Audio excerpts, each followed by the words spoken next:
Venkat, I'm audible. Audible Yes, sir. వినిపిస్తుందా Yes, sir. Venkat? Okay okay వినిపిస్తుంది. Okay okay thank you. Okay, మరి మన schedule ప్రకారం మనం చూస్తే ఈరోజు యాకోబు రాసిన పత్రిక మొదటి అధ్యాయాన్ని మనం స్టడీ చేయబోతా ఉన్నాము. సో బైబిల్ స్టడీ కాబట్టి మన అందరం కలిసి స్టడీ చేద్దాం. మరి ఈరోజు కొన్ని విషయాలు మరి మన గ్రూప్లో ఉన్నటువంటి మెంబర్స్ నిజంగా వారు ఎంతో రిస్క్ తీసుకొని ఒక షెడ్యూల్ ప్రిపేర్ చేశారు. నాకు చాలా సంతోషం అనిపించింది. ఎందుకంటే ఏంటి అసలు మనం ఏం తీసుకోవాలని అటు కన్ఫ్యూజన్ ఉండేదానికంటే కూడాను ఒక షెడ్యూల్ ప్రకారం వెళ్తే బాగుంటుందని ఆలోచన చేసి పెద్దలు ఈ నిర్ణయం తీసుకున్నారు. చాలా మంచిది. ఈరోజు మనం యాకోబు రాసిన పత్రిక మొదటి అధ్యాయాన్ని చూడబోతా ఉన్నాము. మొదటి అధ్యాయాన్ని మనం ఒకసారి చదువుకుందాం. మొదటి నుంచి 27 వచనాలు చదువుకొని చిన్న ప్రార్థన చేసుకొని మనము బైబిల్ స్టడీలో కంటిన్యూ అవుదాం. దయచేసి నేను చదువుతాను, అందరు కూడా ఒకసారి గమనించండి. దేవుని యొక్కయు ప్రభు అయిన యేసుక్రీస్తు యొక్కయు దాసుడైన యాకోబు అన్ని దేశముల యందు చెదరి ఉన్న 12 గోత్రముల వారికి శుభమని చెప్పి రాయున్నది. నా సహోదరులారా, మీ విశ్వాసమునకు కలుగు పరీక్ష ఓర్పును పుట్టించునని ఎరిగి మీరు నానా విధములైన శోధనలలో పడినప్పుడు అది మహానందమును ఎంచుకొనడి. మీరు సంపూర్ణులను అనునాంగులను ఏ విషయంలోనైనను కొదవలేని వారినైనట్లు ఓర్పు తన క్రియను కొనసాగింపనీయుడు. మీరు ఎవరికైనాను జ్ఞానము కొదువుగా ఉన్న ఎడల అతడు దేవుణ్ణి అడగవలడు, అప్పుడు అది అతనికి అనుగ్రహించబడును. ఆయన ఎవరిని గద్దింపక అందరికీ ధారాళముగా దయచేయవాడు. అయితే అతడు ఏమాత్రము సందేహింపక విశ్వాసంతో అడగవలెను. సందేహించువాడు గాలి చేత రేపబడి ఎగిరిపడు సముద్ర తరంగమును పోలి ఉండును. అటు మనుషుడు ద్విమనస్కుడై తన సమస్త మార్గముల యందు అస్థిరుడు గనుక ప్రభు వల్ల తనకేమైనా దొరుకునని తలంచుకొనరాదు. దీనుడైన సహోదరుడు తనకు కలిగిన ఉన్నత దశ యందు అతిశయించవలను. ధనవంతుడైన సహోదరుడు తనకు కలిగిన దీనదశ యందు అతిశయించవలను. ఏలయనగా ఇతడు గడ్డి పువ్వు వలె గతించిపోవును. సూర్యుడు ఉదయించి వడగాలి కొట్టి గడ్డిని మార్చివేయగా దాని పువ్వు రాలను, దాని స్వరూప సౌందర్యమును నశించును. అలాగే ధనవంతుడును తన ప్రయత్నంలో వాడిపోను. శోధన సహించువాడు ధన్యుడు, అతడు శోధనకు నిలిచిన వాడై ప్రభు తను ప్రేమించు వారికి వాగ్దానం చేసిన జీవ కిరీటం పొందును. దేవుడు కీడు విషయమై శోధించబడనేరడు. ఆయన ఎవరిని శోధింపడు గనుక ఎవడైనా శోధించబడినప్పుడు నేను దేవుని చేత శోధించబడుచున్నానని అనకూడదు. ప్రతి వాడును తన స్వకీయమైన దురాశ చేత ఎడవబడి మరలు కొల్పబడిన వాడై శోధించబడును. దురాశ గర్భము ధరించి పాపము కనగా పాపము పరిపక్వమై మరణమును కనును. నా ప్రియ సహోదరులారా, మోసపోకుడి. శ్రేష్టమైన ప్రతి ఈవియు సంపూర్ణమైన ప్రతి వరమును పర సంబంధమైనదై జ్యోతిర్మయుడగు తండ్రి యొద్ద నుండి వచ్చును. ఆయన యందు ఏ చంచలత్వమైనను గమనాగమనం వలన కలుగు ఏ ఛాయేనను లేదు. ఆయన తాను సృష్టించిన వాటిలో మనము ప్రథమ ఫలంగా ఉన్నట్లు సత్యవాక్యం వలన మనల్ని తన సంకల్ప ప్రకారం కనెను. నా ప్రియ సహోదరులారా, మీరు ఈ సంగతులు ఎరుగుదురు గనుక ప్రతి మనుషుడు వినుటకు వేగిరపడేవాడును, మాట్లాడుటకు నిదానించువాడును, కోపించుటకు నిదానించువాడునై ఉండవలెను. ఎందుకనగా నరుని కోపము దేవుని నీతిని నెరవేర్చదు. అందుచేత సమస్త కల్మషమును విర్రవీగుచున్న దుష్టత్వమును మాని లోపల నాటబడి మీ ఆత్మలను రక్షించుటకు శక్తిగల వాక్యమును సాత్వికముతో అంగీకరించుడి. మీరు వినివారు మాత్రమై ఉండి మిమ్మల్ని మీరు మోసపుచ్చుకొనకుండా వాక్య ప్రకారము ప్రవర్తించువారునై ఉండుడి. ఎవడైనా వాక్యమును వినివాడయుండి దాని ప్రకారము ప్రవర్తింపని వాడైతే వాడు అద్దంలో తన సహజ ముఖమును చూచుకొని మనిషిని పోలి ఉన్నాడు. వాడు తను చూచుకుని అవతలికి పోయి తన ఎటువాడో వెంటనే మర్చిపోవును కదా. అయితే స్వాతంత్రమునిచ్చు సంపూర్ణమైన నియమంలో తేరి చూచి నిలకడగా ఉండువాడెవడో వాడు విని మరచువాడు కాక క్రియను చేయువాడయుండి తన క్రియలో ధన్యుడను. ఎవడైనా నోటికి కళ్ళెము పెట్టుకొనక తన హృదయమును మోసపరుచుకొనుచు భక్తి గలవాడిని అనుకునేలా వాని భక్తి వ్యర్థమే.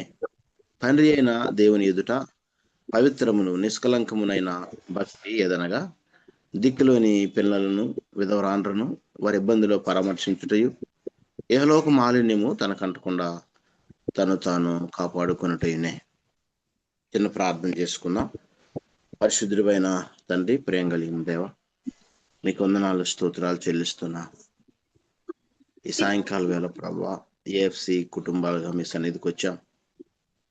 మీకే వందనాలు చెల్లిస్తున్నాం ప్రభు. ఇంతవరకు పాటలతో మీ నామాన్ని మేము గణపరచుటకు, కీర్తించుటకు కృప చూపించారు. మీకు వందనాలు చెల్లిస్తున్నాం మా ప్రభు, మా దేవ. చదివిన వాక్యాన్ని బట్టి మీ సన్నిధికి వస్తున్నాం నాయన. మీ వాక్యం శక్తి కలిగింది, మా హృదయాలని మా ప్రభా కదిలించగలిగినటువంటి వాక్యం నాయన. మాతో మాట్లాడేది మీ వాక్యమే ప్రభు. వందనాలు చెల్లిస్తున్నా మా ప్రభా. మీ వైపు చూస్తా ఉన్నాం, సహాయం చేయండి, కృప చేయించండి మా ప్రభా. నాయన ఈ సమయాన్ని మాకు దీవెనకరంగా ఉంచండి ఆత్మదేవ. మీ సహాయాన్ని కోరుకుంటూ నాయన ఈ యొక్క జూమ్ ప్లాట్ఫామ్లో నాయన మేమంతా కూడా సహోదరులు కలిసి నాయన మీ వాక్యాన్ని స్టడీ చేయనటువంటి వాక్యం ద్వారా మేము నేర్చుకోవాలో మాతో మాట్లాడి మమ్మల్ని బలపరచమని, స్థిరపరచమని వందనాలు చెల్లించుకుంటూ యేసుక్రీస్తు నామములో స్తుతించి ప్రార్థించి వేడుకొంచున్నాము తండ్రి, ఆమేన్. సో ఈ సమయంలో మరి మనం దాదాపుగా 27 వచనాలు మనం చదువుకున్నాం. మరి 1 by 1 మనం చూద్దాం. మరి అవసరాన్ని బట్టి, మనకున్న సమయాన్ని బట్టి కొంచెం త్వరగా 27 వచనాలు మనం తొందరగా కంప్లీట్ చేసుకోవడానికి మనం ప్రయత్నం చేద్దాం. ఇక్కడ మొదటిగా మనం చూసినట్లయితే మొదటి వచనాన్ని ఒకసారి మనం చూస్తే ఇక్కడ దేవుని యొక్కయు ప్రభువైన యేసుక్రీస్తు యొక్క దాసుడైన యాకోబు అన్ని దేశంలో యందు చెదరి ఉన్న 12 గోత్రముల వారికి శుభమని చెప్పి రాయినది అని మనం చూస్తున్నాం. ఓకే, మనము గమనించినట్లయితే మనకు బైబిల్లో ఎంతమంది యాకోబులు ఉన్నారు కోర్స్ మనకు తెలుసు. జస్ట్ ఒకసారి రిమైండ్ చేసుకుందాం, ఎంతమంది.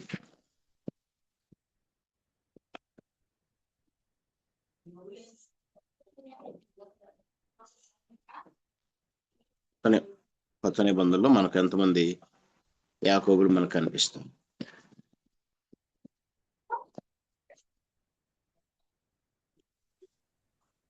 జెబెదయి కుమారుడైన యాకోబు ఉన్నాడు కదన్నా, ఆయన ఒకడు. Very good, very good. కొత్త నిబంధన ప్రకారం చూస్తాము మనము. ఓకే, జెబెదయి కుమారుడైన యాకోబు.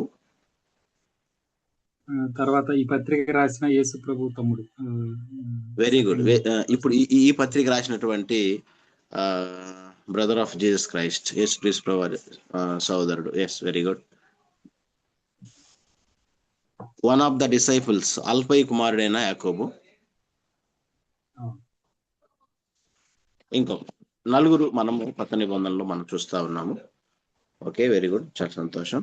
సో ఇక్కడ మనం చూస్తే ఈ పత్రిక మరి ఎవరికి రాయబడిందో చాలా క్లియర్గా మనం చూస్తా ఉన్నాం. అన్ని దేశాల యందు మరి చెదరిన 12 గోత్రముల వారికి శుభమని చెప్పి రాయినదని మనం చూస్తున్నాం. అఫ్ కోర్స్ ఈ మాటలు ఆ రోజు వాళ్ళకి రాసి ఉండొచ్చు, కానీ మరి ఈ రోజుల్లో ఈ మాటలన్నీ కూడా మరి మన ఆత్మీయ క్షేమం కోసం పరిశుద్ధాత్మ దేవుడు రాయించినట్టుగా మనం చూస్తా ఉన్నాం. ఓకే, మనము ముందుకెళ్దాం. ఇక్కడ మనం చదువుకున్నటువంటి ఈ లేఖనాలను ఒక్కసారి సమాప్తి చేసినట్లయితే మనకు ఏమేమి విషయాలు కనిపిస్తున్నాయంటే ఇక్కడ మన విశ్వాసాన్ని గురించినటువంటి మాటలు, ఓర్పును గురించినటువంటి మాటలు, అలాగే మనము దేవుని వాక్యాన్ని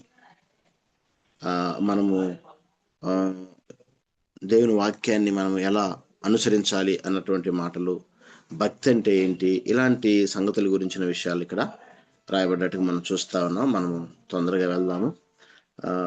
మొదటిగా మనం చూస్తే 2 నుంచి 8 వచనాలు ఒకసారి మనం చూసినట్లయితే ఇక్కడ, నా సహోదరులారా, మీ విశ్వాసమునకు కలుగు పరీక్ష ఓర్పును పుట్టించునని ఎరిగి మీరు నానా విధములైన శోధనలలో పడినప్పుడు అది మహా ఆనందమని ఎంచుకొనడి.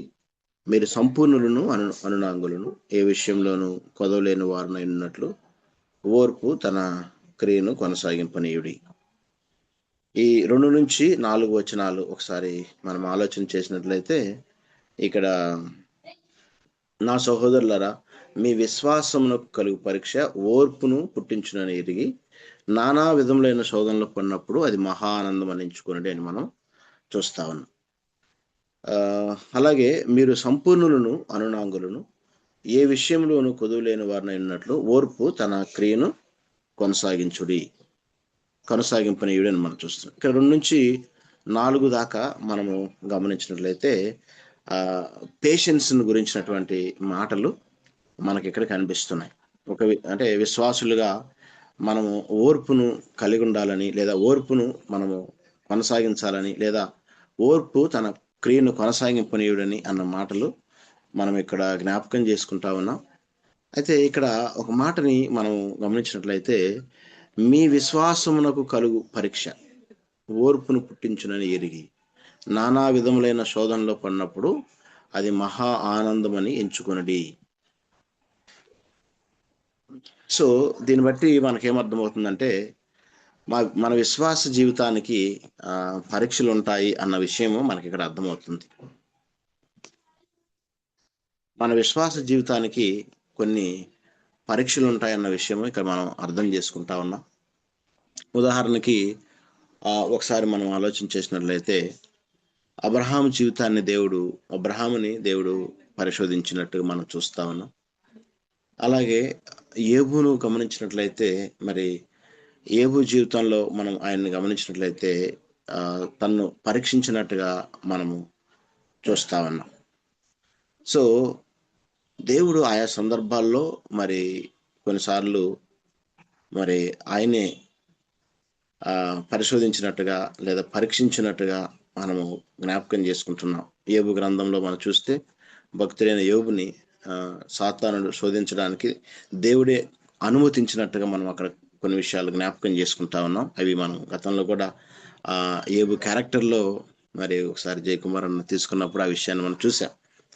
మంచిది. కాకపోతే ఇక్కడ మనం ఏం చేయాలంటే, ఇక్కడ నా సహోదరులారా, మీ విశ్వాసమునకు కలుగు పరీక్ష ఓర్పును పుట్టించునని ఎరిగి మీరు నానా విధములైన శోధనలు పడినప్పుడు అది మహానందమని ఎంచుకోనండి. సో ఇది ఒకసారి మనము ఆలోచన చేద్దాం. శోధనలలో పడితే ఆనందంగా ఎంచుకోమంటున్నాడు. హౌ ఫార్ ఇట్ ఈజ్ ఏమనొచ్చు, గుడ్ అని లేకపోతే కరెక్ట్ అని అనుకోవచ్చు. శోధనలో పడినప్పుడు మహా ఆనందం అని ఎంచుకోండి. అలా చెప్పడంలో ఉద్దేశం ఏంటి ఒకసారి మనం డిస్కస్ చేద్దాం.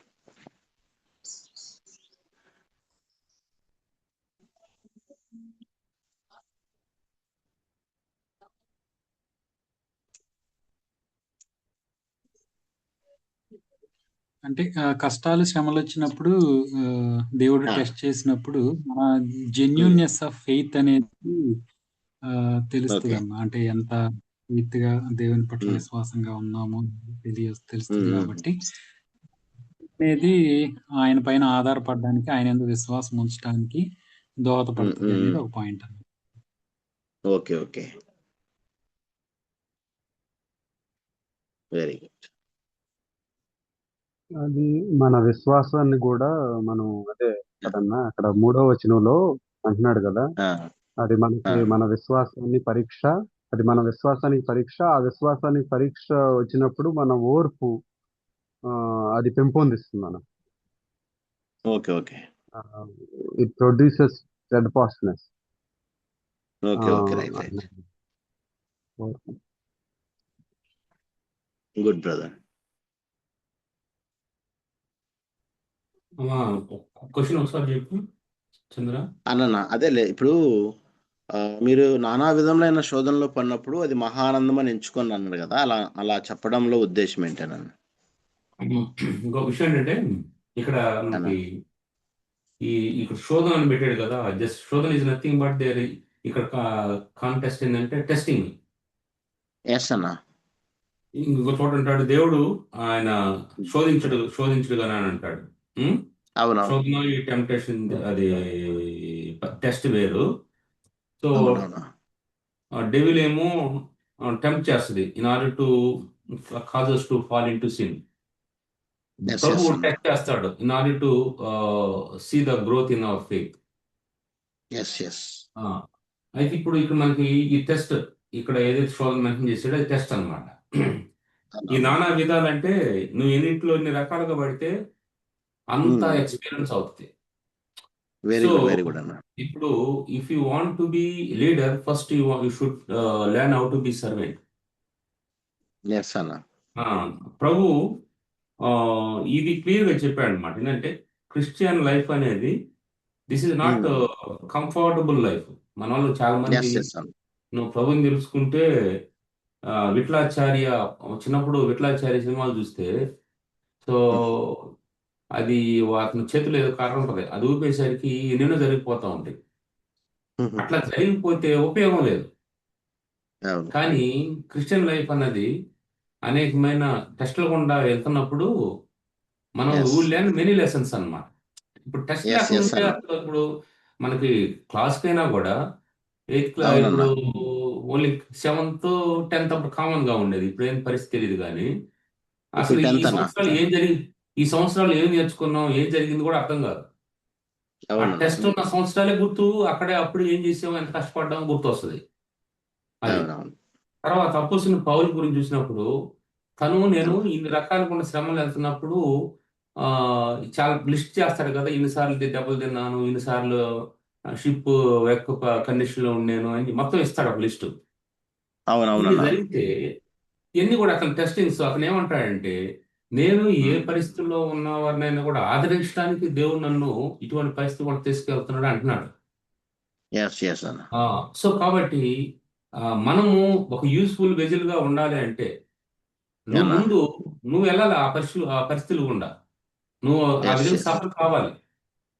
ఓకే అప్పుడే ఓకే నువ్వు you can be useful vessel for the Lord, for others. Yes yes అన్న. సో కాబట్టి నేను చదవకుండా నేను టీచర్ని కాలేదు. అవునన్నా. నేను కష్టపడకుండా కష్టం నుంచి ఎట్లా బయటకు రావాలి అని చెప్పలేను నేను. అవునవునవును. కాబట్టి ఈ ఇవన్నీ కూడా నానా విధాల, అంటే ఒక ఇష్యూనే, ఒక టెస్టే కాదు, మల్టిపుల్ టెస్ట్లు వెళ్తాం అనేది దట్ ఈస్ వెరీ అవునన్నా. Important for the child of God, so that he may come close to God and see that God self in his all efforts. అప్పుడు ఎవరైతే మనల్ని చూస్తున్నారో ఈ టెస్ట్లో వెళ్తున్నప్పుడు, వాళ్ళు మనం చెప్పకముందే దే విల్ గెట్ ఎంకరేజ్డ్. చూడు ఇతను ఇన్ని కష్టాలు కూడా వెళ్తున్నాడు, ఎట్లాగా ప్రభు కోసం నిలుస్తున్నాడు, ఏ విధంగా ఇతను జీవితాన్ని కొనసాగిస్తున్నాడు అని అక్కడ ఒక సాక్ష్యం అనేది లేస్తుంది అనమాట. There are multiple things will happen through this act. అందుకని టెస్ట్లు అనేది చాలా అవసరం. టెస్ట్లు ఉంటేనే మన శక్తి ఏందో మనకు తెలుస్తుంది, మనం ఎక్కడున్నామో తెలుస్తుంది. టెస్ట్ లేకపోతే కాబట్టి ఇది నువ్వు ఒక క్రైస్తవుడిగా టెస్ట్ వద్దు అనుకుంటున్నావు అంటే there is some problem in your salvation. అది ఎస్ ఎస్ అన్న. థ్యాంక్ యూ అన్న. Good good. సో చక్కని ఇంటర్ప్రిటేషన్ మరి జైకా అన్న చెప్పాడు. థ్యాంక్ యూ అన్న.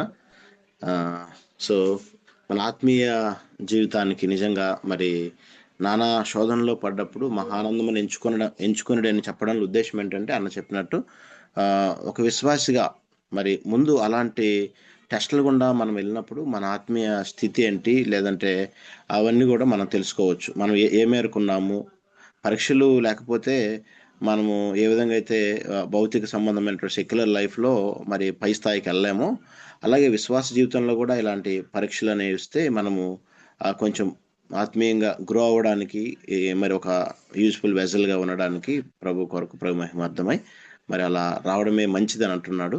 సో చాలా సంతోషం అన్న, నిజమే. అలాగే మనము నెక్స్ట్ వర్సెస్ మనం చూద్దాము.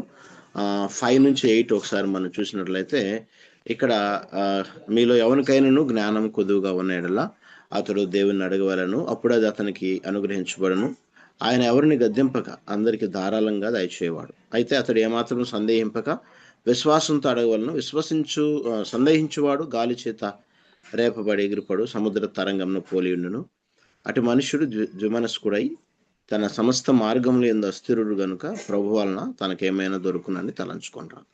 సో ఇక్కడ మరి ఈ వచనాల్లో ఒక చిన్న విషయాన్ని ప్రస్తావించడం జరిగింది. మనకు తెలుసు, మనకు ఏదైనా జ్ఞానం కొద్దుగా ఉంటే దేవుడిని అడగాలి అని ఇక్కడ మనం చూస్తున్నాం.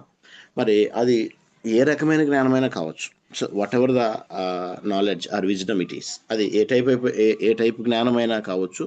సో మరి దేవుణ్ణి మనము అడగాలి అన్న విషయాన్ని మనం ఇక్కడ చూస్తా ఉన్నాం.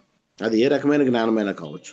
అయితే మనము ద థింగ్ ఈజ్ ఏంటంటే, విషయం ఏంటంటే ఇక్కడ మనం ఏ జ్ఞానమైనా సరే ప్రభువుని అడగాలి. మరి కాకపోతే మనం చేయాల్సింది ఏంటంటే విశ్వాసంతో అడగాలి అన్న విషయాన్ని మనం ఇక్కడ చూస్తున్నాం. అంటే మన ఫెయిత్‌ని ఫోకస్ చేయడానికి, మన మన మన ఫెయిత్ గురించి చెప్పడానికి ఈ మాటలు రాయబడ్డట్టుగా నేను అర్థం చేసుకుంటున్నాను. సో, మనం అడిగేది జ్ఞానము. అది ఏ రకమైన జ్ఞానమైనా కావచ్చు గానీ, మనము విశ్వాసంతో అడగాలి అన్న విషయాన్ని మనం ఇక్కడ జ్ఞాపకం చేసుకుంటా ఉన్నాం. అందుకని 6వ వచనంలో ఉంది చూడండి.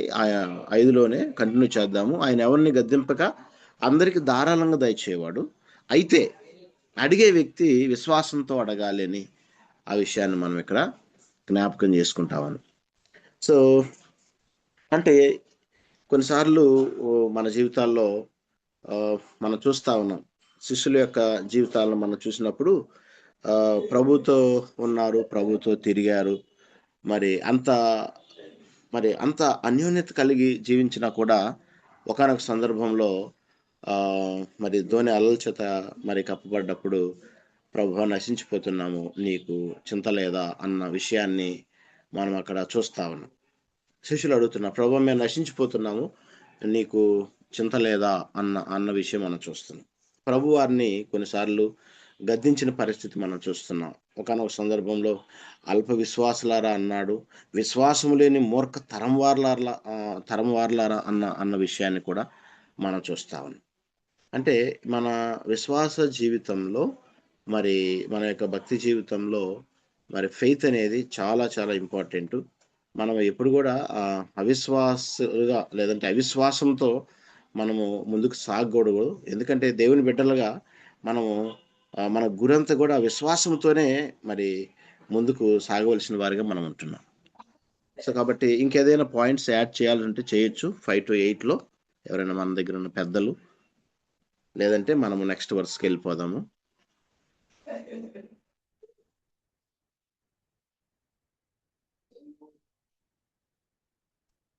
అన్న ఒక పాయింట్ ఏంటంటే, అంటే ఇది ఏ కాంటెక్స్ట్ లో రాస్తున్నాడని మనం ముందే చూసాం కదన్నా. సో అన్ని దేశాల యందు చెదిరిపోయి ఉన్నటువంటి 12 గోత్రాలు అంటే ఇశ్రాయేల్ ప్రజలకి రాస్తున్నాడు. వాళ్ళు ఎవరంటే చెదరిపోయిన వారు. దేన్ని బట్టి? శోధనలను బట్టి, అప్పుడు జరుగుతున్న ఎగ్జిక్యూషన్ బట్టి ఆయా దేశాలకు చెదరిపోయారు. సో అలాంటి వాళ్ళు వాళ్ళ ఫ్యూచర్ కానీ లేకపోతే అంటే ఇతరత్ర సమస్యల్లో చిక్కుకొని ఉన్నారు. ఇళ్ళు, వాకిళ్ళు, మరి ఫ్యామిలీస్ ని కోల్పోయి అట్లాగా ఎక్కడికో వెళ్ళిపోయారు. సో అలాంటి పరిస్థితిలో ఉన్న వాళ్ళని ఎంకరేజ్ చేస్తా రాస్తున్న ఈ లెటర్లో. సో జ్ఞానము అని అంటే వాళ్ళు అలాంటి సిచ్యువేషన్ లో శోధనలు వచ్చినప్పుడు వాటికి ఎలా ప్రతిస్పందించాలో ఆ జ్ఞానం, ఆ బుద్ధి అనేది ఖచ్చితంగా వాళ్ళకి అవసరమై ఉంది. సో అందుకోసం ఏంటంటే దేవుడు అడగండి ధారాళంగా మీకు ఇస్తాను అని చెప్పేసి అంటున్నాడు అనమాట. అంటే అడిగాడు, సొలొమోను అడిగాడు ప్రజల్ని ఎట్లా పరిపాలించాలో జ్ఞానం. ఆ జ్ఞానాన్ని దేవుడు ఇచ్చాడు. ఇప్పుడు ఈ కాంటెక్స్ట్ లో మనం చూసినప్పుడేమో సో పరిస్థితులు మనకి వ్యతిరేకంగా ఉండి శోధనలు, సమస్యలు, పర్సిక్యూషన్ జరుగుతూ ఉన్నప్పుడు ఎలా ప్రవర్తించాలో తెలియనప్పుడు కూడా దేవుడు జ్ఞానం ఇచ్చేవాడు, అది కూడా ధారాళంగా ఇచ్చేవాడు అనేది మనం చూడొచ్చు. ఆయన ఎవరిని కూడా గద్దించకుండా ప్రతి ఒక్కరికి కూడా ఇస్తానని చెప్పటం దేవుని యొక్క క్యారెక్టర్ ని మనకి రివీల్ చేస్తా ఉందనుకోవచ్చు వాడు అని. Excellent brother, thank you. చాలా మంచి ఇంటర్ప్రిటేషన్ ఇచ్చారు మీరు. చాలా చాలా సంతోషం. ఇంకెవరైనా చెప్తే యాడ్ చేయొచ్చు, లేదంటే మనము ముందుకెళ్దాము. సో 9 to 11 వర్సెస్ ఒకసారి మనం చూద్దాం. అన్నా ఎవరైనా ఉన్నారా? ఎనిబడి ఎల్స్ అన్నా? ఒక విషయం ఏంటంటే అన్నా, అది ఇంకొక థాట్, జ్ఞానం గురించి ఆల్రెడీ విన్నాం కాబట్టి. అంటే ఏదంటే అదంటే ఇప్పుడు ఎవరన్నా ఎట్లాగా వేరే వాళ్ళని చీట్ చేయాలని అని తలపుతా ఉన్నాను అనుకో, మనకు విశ్వాసం అని చెప్పుకుంటున్న వాళ్ళు ఇట్లాంటి చాలా ఉన్నాయి లక్షణాలు. పాజిటివ్ సెన్స్ లో ఏదైతే దేవుడు మంచి వరకు వాడతాడు మనిషి, అదే పాజిటివ్ అట్లాంటి ఇచ్చేదానికి ఓకే. విమానస్కుడు అన్నప్పుడు విమానస్కుడు ఇది చాలా ఇంపార్టెంట్ థింగ్ అన్నమాట. ఎందుకంటే మన జీవితంలో ఒక దాన్ని చేస్తున్నప్పుడు కొన్ని ఇబ్బందులు ఎదురైనాయంటే మన వాళ్ళు వెంటనే దాని నుంచి షిఫ్ట్ అవుతారు. ఓకే. ఓకే. ఫర్ ఎగ్జాంపుల్ ఒక కోర్స్ ఉంది, తనకి వెరీ యూస్ఫుల్ గా ఉంటది. అయ్యో ఇది ఆ! చాలా కష్టం అనేసి దాని నుంచి మళ్ళీ కూడా మారాలని ఇష్టపడతా ఉంటారు. అంటే ఓకే. ఆ! ఇది పే చేశారు, ప్రభు ఒక పీస్ ఆఫ్ మైండ్ ఇచ్చాడు, okay we can go for this one అనే ఉద్దేశంతో వెళ్తారు. తర్వాత అన్నా. ఓవర్ ద పీరియడ్ కొన్ని సమస్యలు ఎదుర్కోవటం వల్ల అయ్యో ఆ! ఇది దేవుని చిత్తం కాదేమో, కాబట్టి హ్మ్. నాకు ఇది అవసరం లేదు, ఇది చాలా ఇబ్బందిగా ఉంది, ఇట్లా ఉంది అని అనే ఒక తప్పుగా అర్థం చేసుకుంటారు. అవునవునవును. సో అట్లాగే మన లైఫ్ లో కూడా కొన్ని కోర్స్ ఇవ్వడమే కాదు, మన లైఫ్ లో కూడా అన్నా. అన్నా. ఏదైనా అంటే మనం ఇప్పుడు ప్రభుని తెలుసుకున్నాం అనుకో, లేకుంటే అన్నా. ఏదైనా ఒక పరిచర్య చేస్తా ఉన్నాం, కొన్ని ఇబ్బందులు ఎదురవుతున్నాయి. హ్మ్. హ్మ్. దానికి కూడా టైంలో కూడా అయ్యో నేను తీసుకునే నిర్ణయం మంచిది కాదేమో అని ఆలోచిస్తారు. ఎందుకు ఆలోచిస్తారంటే ఆ వచ్చిన ఇబ్బందులను బట్టి ఆలోచిస్తారు.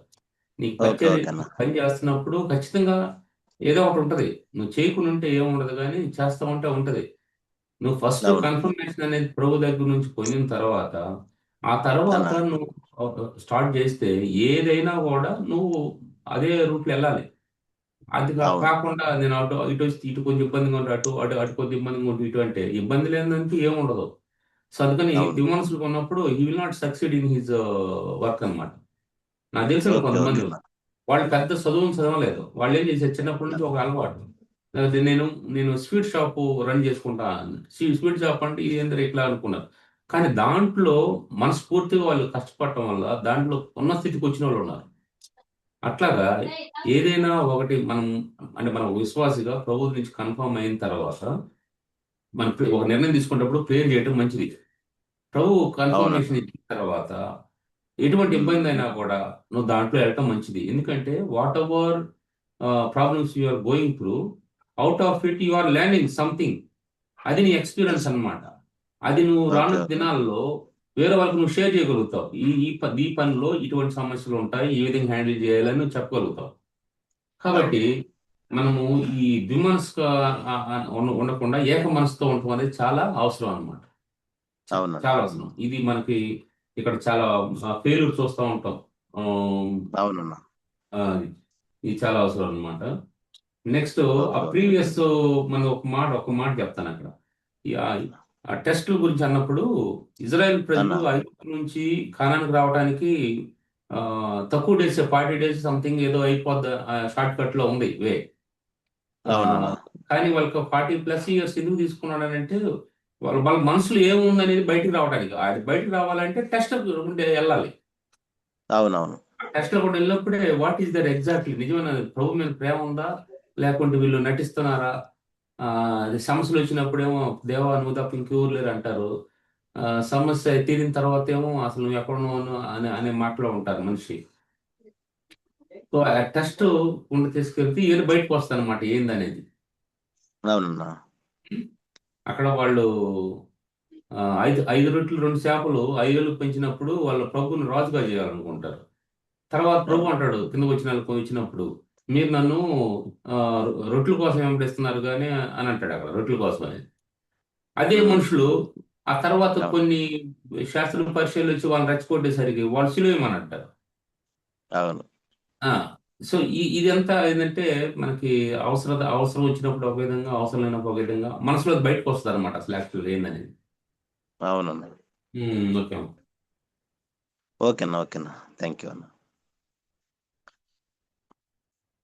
ఓకే. అలాగే మనము వర్సెస్ 9-11 ఒకసారి మనం చూద్దాము. దీనుడైన సహోదరుడు తనకు కలిగిన ఉన్నత దశయందు అతిశయించవలెను. ధనవంతుడైన సహోదరుడు తనకు కలిగిన దీనదశయందు అతిశయించవలెను. ఏలయనగా ఇతడు గడ్డి పువ్వు వలె గతించిపోవును. సూర్యుడు ఉదయించి వడగాలి కొట్టి గడ్డిని మార్చివేయగా దాని పువ్వు రాలును. దాని స్వరూప సౌందర్యం నశించును. అలాగే ధనవంతుడును తన ప్రయత్నంలో వాడిపోవును. సో, ఈ 9-11 వర్సెస్‌లో ఇక్కడ మరి ఒకసారి మనం చూద్దాము. అన్నోళ్ళే దీనికి సరైన ఇంటర్ప్రిటేషన్ ఇవ్వాలి. నాకు కూడా సరిగ్గా అర్థం చేసుకోలేకపోతున్నా ఆ విషయాన్ని. ఇక్కడేముందంటే దీనుడైన సహోదరుడు తనకు కలిగిన ఉన్నత దశయందు అతిశయించాలనుంది. రెండవది ధనవంతుడైన సహోదరుడు తనకు కలిగిన దీనదశయందు అతిశయించాలనుంది. సో, మరి అంటే ఇక్కడ దీనుడైన సహోదరుడు ఉన్నత దశయందు అతిశయించడం ఏంటి? ధనవంతుడైన సహోదరుడు తనకు కలిగిన దీనదశ యందు అతిశయించడం ఏంటి అంటే అలాంటి సందర్భాలు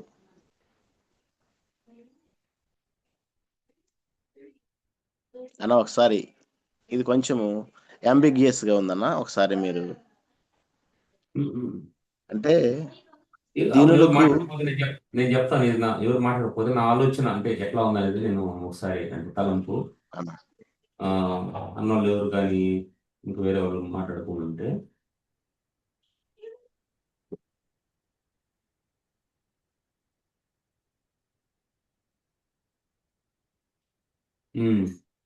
ఇది ఒక విషయం ఆ, చంద్ర. అన్న సో ఇక్కడ మనకి మనిషి జీవితంలో ఈ 2 దశలు అనేది ఉంటాయి. అంటే లైఫ్ లో ఏదో విధంగా తక్కువ దీనికి ఇది ఏం లేదు. దీన దశ అంటే ఇట్స్ నథింగ్ బట్ లో ఎస్టేట్ అనమాట. అన్న ఇప్పుడు ఉన్నత స్థితి ఆ ఆ, అంటే తక్కువ స్థితి అని ఈ రెండు ఖచ్చితంగా ఉంటాయి. ఇప్పుడు అవును. ఉన్న స్థితిలో ఉన్న అతను ఎట్లయినా కూడా అతను ఆల్రెడీ ఆ స్థితిలో ఉన్నాడు కాబట్టి సో తను ఇంకొక స్థితిని కూడా రుచి చూడాల్సిన పరిస్థితి ఉంటుంది. అవునన్న ఇప్పుడు ఉన్న స్థితిని రుచి చూస్తాడు. అయితే తనకి వేరే పరిస్థితి ఎట్లా ఉన్నా తనకు తెలియదు. ఒకవేళ ఏదైనా పరిస్థితులను బట్టి తను ఆ, అంటే ఒకవేళ ఫర్ ఎగ్జాంపుల్ వనస్థితిలో ఉండి ఏదో ఫర్ ఎగ్జాంపుల్ ఒక బిజినెస్ తీసుకుందాం. ఏదో కారణాన్ని బట్టి అతను అంటే కొన్ని నేర్చుకోవడానికో లేకుంటే రాంగ్ స్టెప్ వేయటాన్ని బట్టి కిందకు వచ్చేసాడు అనుకుందాం. ఉం? ఆ స్థితిలో ఉన్నప్పుడు అక్కడ కూడా అతను ఉన్న స్థితిలో ఉన్నప్పుడు ఏ విధంగా దేవుని కొరకు ఉన్నాడో ఆ స్థితిలో ఉన్నప్పుడు కూడా దేవుని కొరకు ఉండాలి. ఎస్ అన్న నేను అట్లా కాదు, ఆ స్థితిలో ఉన్నప్పుడు నేను ఇట్లా ఉంటాను, కింద స్థితిలోకి వస్తే నేను అట్లా ఉన్నాను అంటే ఉపయోగం లేదు. ఇప్పుడు తక్కువ స్థితిలో ఉన్న అతను ఎక్కువ స్థితిలోకి వచ్చిన తర్వాత కూడా అల్టిమేట్ గా చేయాల్సింది ఏంటంటే ప్రభుత్వ సంబంధం అనేది మంచిగా ఉండాలి. ఎస్ ఎస్ అన్న సో అంతేగాని అయ్యి నేను ఈ స్థితిలో ఉంటేనే నేను అట్లా ఉంటాను లేకుంటే లేదు అనేది దాన్ని మన లైఫ్ చూసుకోవచ్చు. మనకు అన్ని బాగున్నాయి అనుకో, చాలా అసలు ఈ పరిచర్య అనేది తెగ పడిపోతా చేస్తారు. అంటే అంత తొందరగా చేస్తారు, అంత ఆశతో ఉంటారు. ఏదైనా కొంచెం ఇబ్బందులు వచ్చినాయి అనుకో, ఇది ఎట్లా అంటే విత్తనాలు నాటబడిన విత్తనాలు ఉన్నాయి కదా, ఆ లెక్కలో అవ్వబోతుంది. కొన్ని ఇబ్బందులు వచ్చేసినాయి అనుకో మళ్ళీ తగ్గిపోతారు. ఇది కాదు. నువ్వు క్రైస్తవుడికి ఏంటంటే ఎక్కువ ఉన్నా తక్కువ ఉన్నా నీ రిలేషన్ విత్ గాడ్ అనేది స్టేబుల్ గా ఉండాలి. నీ external things what you have what you don't have should not influence your relation with God.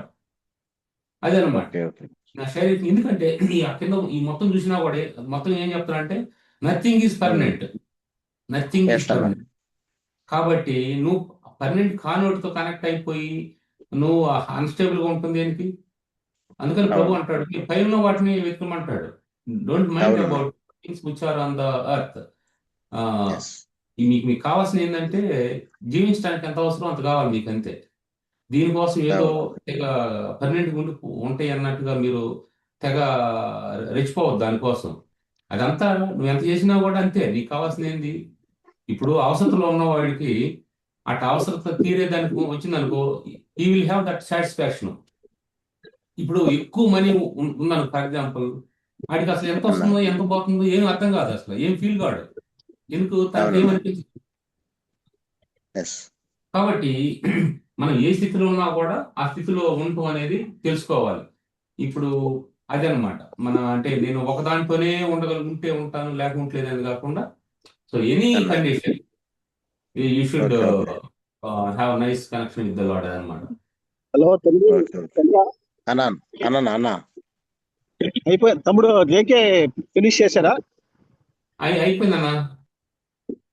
Good evening తమ్ముడు. Good evening all of you. Good evening. Chandra, మీరు అడిగిన ప్రశ్నకి అతిశయించుట అనేది ఇంగ్లీష్ లో ఏముంది ఒకసారి చెప్తారా తమ్ముడు? నేను డ్రైవింగ్ లో ఉన్నాను. ఎగ్జాల్టెడ్ ఇంగ్లీష్ లో ఏముంది? కరెక్ట్ వర్డ్ ఏముంది? అతిశయించుట. Okay okay. ఇప్పుడు దీనికి బెస్ట్ ఎగ్జాంపుల్ జేకే ఆల్రెడీ చెప్పేశారు. అయితే ఇప్పుడు 2 మనుషులు ఉన్నారు, ఏ అనే మనిషి, బి అనే మనిషి. ఏ అనే మనిషికి పుష్కలంగా అన్నం దొరుకుతా ఉంది, ఏదైనా తినగలడు, అన్నా ఎక్కడైనా ఉండగలడు. అన్నా బి అనే మనిషి అన్నం దొరకట్లా, అన్నా ఉండటానికి నివాసం దొరకదు. దీనికి అలవాటు అవునవును పడిపోయాడు, అతను దానికి అలవాటు పడిపోయాడు. అన్నా ఇది పరిస్థితి ఉల్టా అయ్యి దేవుడు ఏం చేశాడంటే ఏ అనే మనిషికి బి అనే ప్లేస్, బి అనే మనిషికి ఏ అనే ప్లేస్ ఇచ్చేసరికి అన్నా ఒకసారి పరిస్థితులు తారుమారు అయ్యేసరికి అన్నా అన్ని సమృద్ధిగా తిండి ఇల్లు అన్ని ఆడంబరాలు ఉన్నవాడు ఒకసారి కింద స్థితిలోకి వచ్చేసరికి అన్నా పరిస్థితి అంతా మర్చిపోయి దేవుణ్ణి కూడా దూషించే స్థితికి వెళ్తారు. అన్నా సో పరిస్థితి ఉల్టా అయిపోయినా అన్నా ఇది అశాశ్వతమే, ఇది నాకు పర్మనెంట్ గా ఉండదు, ఓకే ఓకే నాకున్నది లేనిది నా జీవితం మీద ప్రభావం చూపించదు, నన్ను ప్రభావితం చేసేవాడు దేవుడే అని చెప్పి ఎవరైతే అనుకుంటారో, ఫర్ అన్నా ఎగ్జాంపుల్ ఈ లేనివాడికి బాగా ఉన్నత స్థితి వచ్చింది అనుకో, అన్నా దాంట్లో అతిశయించమన్నాడు, ఎందుకంటే అది దొరకంది కాబట్టి దేవుడు ఇచ్చాడు అతనికి లక్కీగా. అవునవునవును సో ఈ రెంటిని మనం మేళవిస్తే మనకేం అర్థం అవుతుందంటే బ్యాలెన్స్ గా అన్నా ఉండండి, బ్యాలెన్స్ గా అన్నా ఉండండి.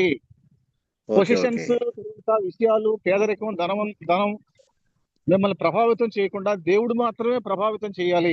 కొందరు గుర్రములను ఆ, బట్టి రథములను బట్టి అతిశయిస్తారు, మనమైతే అవును దేవుని నామాన్ని బట్టి అతిశయిస్తామని చెప్తాడు కదా. కాబట్టి అవునవును కీర్తన God should be influenced, God should be impact in our lives rather than money and positions. Yes yes అది అన్న ఎస్ తమ్ముడు అన్న చెప్పాలనుకున్న విషయం. Okay, thank you. Okay okay okay welcome okay అన్న థ్యాంక్ యూ అన్న అన్న చంద్ర, అన్నా దానికి కరెక్ట్ ఎగ్జాంపుల్ అన్నా మీకు యోగుని గుర్తు చేసుకోవచ్చు.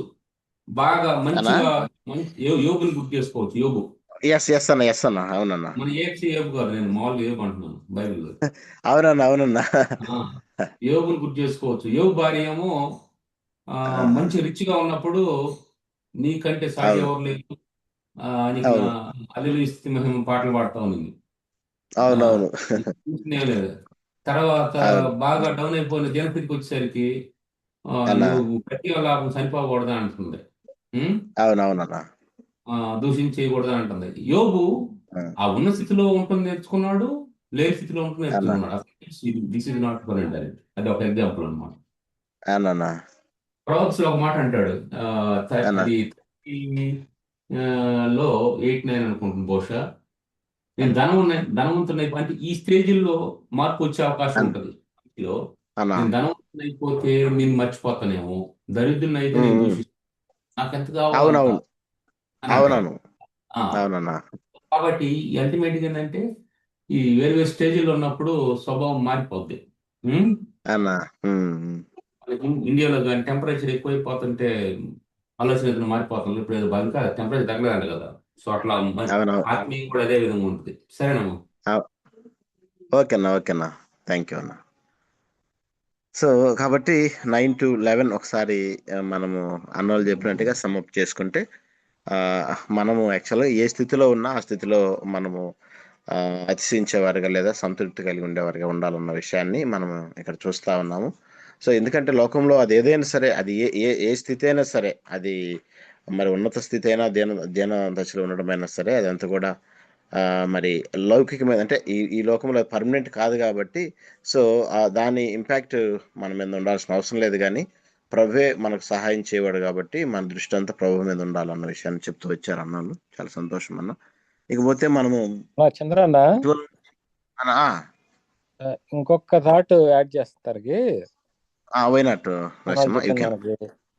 అంటే ఇప్పుడు అక్కడ ఉన్నటువంటి డేంజర్ గురించి మాట్లాడుతున్నాడు ఆయన. ఇప్పుడు దీనస్థితిలో ఉన్న వ్యక్తి ఏంటంటే ఎప్పుడు మనకి కష్టాలే కదా అని చెప్పని తను నిరాశ, విశ్వాసం నుంచి తొలగిపోయే ప్రమాదం ఉంటది అనమాట. అప్పుడు బైబిల్ ఉన్నట్టు remember how great things the lord has done for you. ఎట్లా మరి ఎర్ర సముద్రాన్ని దాటించాడు. ఇటువంటి గొప్ప కార్యాలు దేవుడు మన జీవితంలో చేసిన కార్యాలు జ్ఞాపకం చేసుకున్నప్పుడు మనకి నీరస నిస్పృహల్లో విశ్వాసం పెంపొందుతుంది దేవుని మీద. రెండోది ఏంటంటే మనకి ఉన్నత స్థితిలో ఉన్నప్పుడు కూడాను మనం గర్వించేటువంటి ప్రమాదం ఉంటుంది. అందుకనే కదా దావీదు ఉన్నత స్థితిలో ఉన్నా కానీ he often used to remember the sheep pen,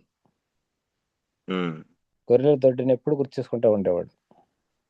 అవునవును. ఎందుకంటే మరి ఆ ఉన్న స్థితిని బట్టి గర్వించి పాపం చేయకుండా. అవునవునవును. So there is a danger for both the sides to గర్వం వలన కానీ, లేదంటే ఈ దేవుని ఏంటంటే హోప్ను కోల్పోయి పాపంలో పడేటువంటి ప్రమాదం ఉంది. కాబట్టి ఆ రెండింటి నుంచి బోత్ ఎక్స్ట్రీమ్స్ డిఫరెంట్ మనల్ని they can lead away from God. Okay okay okay. అందుకని మనం ఆఫెన్ వాటిని గుర్తు చేసుకోవాలి, ఉన్నత స్థితిలో గుర్తు చేసుకోవాలి దిట్టేటవాడు. తర్వాత మరి దినస్థితిలో ఉన్నత స్థితిలో ఉన్నవాడు దినస్థితి గుర్తు చేసుకోవాలి. Thank you. Okay okay Narasimha. అంటే అదేలే దీనస్థితిలో ఉన్నానని చెప్పేసి దేవుణ్ణి దూషించకుండా దేవుడు నాకు ఈ స్థితిలో ఉంచాడు అని చెప్పేసి అక్కడ హ్యాపీగా ఫీల్ అవ్వాలి. ఉన్నత స్థితిలో ఉన్నప్పుడు, ఉన్నత దశలో ఉన్నప్పుడు దేవుడే నాకు ఈ స్థితి ఇచ్చాడు కాబట్టి నేను ఇక్కడ గర్వపడకూడదు అని చెప్పేసి అక్కడ కూడా దేవుని గుర్తు చేసుకుంటూ ముందుకెళ్ళాలి. అంతేగాని అక్కడ గర్వపడి మరలా అంటే డీవియేట్ అవ్వాల్సిన పరిస్థితి రాకూడదని చెప్తున్నారు. అంతే కదా? Okay okay okay Narasimha, thank you. So next మనము నెక్స్ట్ వర్సెస్ 12 to 16 కనుక గమనిస్తే ఆల్రెడీ మనము స్టార్టింగ్లోనే ఆ పాయింట్ కవర్ అయింది. అయినా కూడా ఒక్కసారి అది మనం జ్ఞాపకం చేసుకుందాము. శోధన గురించిన మాటలు ఇక్కడ కనిపిస్తూ ఉన్నాయి. మనం ముందే జ్ఞాపకం చేసుకున్నాం. యాక్చువల్గా మరి అన్న ఇంతకుముందు చెప్పినట్టుగా మనకు విశ్వాసులకి పరీక్షలు రావాలి. పరీక్షలు వస్తేనే అసలు మనం ఏంటనేది, మన ఆత్మీయ స్టాండర్డ్స్ ఏంటనేది తెలుస్తాయి. మన ఎక్స్పీరియన్స్ని బట్టి మనం ఇతరులని గైడ్ చేయడానికి, మరి ఒక యూజ్ఫుల్ వెజల్గా మనల్ని ప్రభు వాడుకోవడానికి ఖచ్చితంగా అవి అవసరం అని చెప్తా వచ్చారన్న. కానీ ఇక్కడ 12 నుంచి 15 వచనాల్లో చూస్తే ఇక్కడ లిటరల్గా శోధన గురించినటువంటి కొన్ని మాటలు మనం చూస్తూ ఉన్నాము. శోధన సహించువాడు ధన్యుడు, అతడు శోధనకు నిలిచిన వాడై ప్రభు తను ప్రేమించు వారికి వాగ్దానం చేసిన జీవ కిరీటం పొందును. దేవుడు కీడు విషయమై శోధించబడనేరడు, అది ఆయన ఎవరిని శోధింపడు గనుక ఎవడైనా శోధించబడుచున్నప్పుడు నేను దేవుని చేత శోధించబడుచున్నానని అనకూడదు. ప్రతివాడు తన స్వకీయమైన దురాశ చేత ఏడవబడి మరల కొల్పని వాడు శోధించబడును. దురాశ గర్భము ధరించి పాపము కనుక పాపం పరిపక్వమై మరణము కనునని మనం చూస్తాం. అంటే ఇక్కడ శోధన అన్న విషయాన్ని మనం జ్ఞాపకం చేసుకుంటున్నాము. సో యాక్చువల్గా శోధన అన్న విషయాన్ని మనం చూసినట్లయితే దురాశ గర్భము ధరించి పాపము కనగా పాపం పరిపక్వం మనకు అంటుంది. ప్రతివాడు తన స్వకీయమైన దురాశ చేత ఏడవబడి మరలు కొల్పబడిన వాడై శోధించబడును అని మనం చూస్తున్నాం. అంటే ఈ శోధన అనేది ఒకసారి మనం జ్ఞాపకం చేసుకున్నట్లయితే యోసేపు బైబిల్లో మనం చూస్తా ఉన్నాం కదా, 39వ అధ్యాయంలో యోసేపు యొక్క జీవితాన్ని ఒకసారి మనం పొతీఫర్ ఇంట్లో ఉన్నప్పుడు ఆయనకు కూడా శోధన వచ్చింది, శోధన కలిగింది. కాకపోతే అతడు శోధించబడ్డాడు, పొతీఫరు భార్య చేత అతడు శోధించబడ్డాడు. కాకపోతే అక్కడ శోధనల్లో నిలబడ్డట్టుగా మనము చూస్తా ఉన్నాం. అక్కడ శోధనలో పడిపోలేదు, వస్త్రాన్ని విడిచిపెట్టి పారిపోవడానికైనా ఇష్టపడ్డాడు కానీ శోధనలో పడిపోవడానికి ఇష్టపడలేదన్నమాట. అంటే తను ఎంత ప్రత్యేకమైన వ్యక్తో, దేవుని కొరకు మరి ఎంత పవిత్రంగా జీవించాలని నిర్ణయం తీసుకున్నాడో అది మనకు తెలుసు. అక్కడ ఒక మాట అంటాడనమాట, ఇంత ఘోరమైన పాపాన్ని చేసి నేను ఎలా దేవునికి పాపాన్ని మూట కట్టుకుందాను అన్న మాట అక్కడ వాడతాడనమాట. అయితే జనరల్గా మనం చూస్తే మన స్వకీయమైన దురాశ చేత శోధించబడేవాడు ఎలా శోధించబడుతున్నాడు అని అంటే, ఇక్కడ మనం చూస్తే ప్రతివాడు తన స్వకీయమైన దురాశ చేత ఏడవబడి మరలు కొల్పబడిన వాడై శోధించబడను అన్న ఆల్రెడీ ఏందాక గుర్తు చేశాడు ఆ విషయాన్ని. మరి దేవుడు మనల్ని పరీక్షిస్తాడు, పరిశోధిస్తాడు, సాతానుడు మనల్ని శోధిస్తాడు. శోధన అనేది ఇట్స్ డెఫినెట్లీ ఫ్రమ్ సాటన్. అందుకని ఇక్కడ ఉంది, మనం శోధించబడేటప్పుడు ఇది దేవుని వల్ల కలిగింది అని అనకూడదని చెప్తా ఉన్నాడు అక్కడ.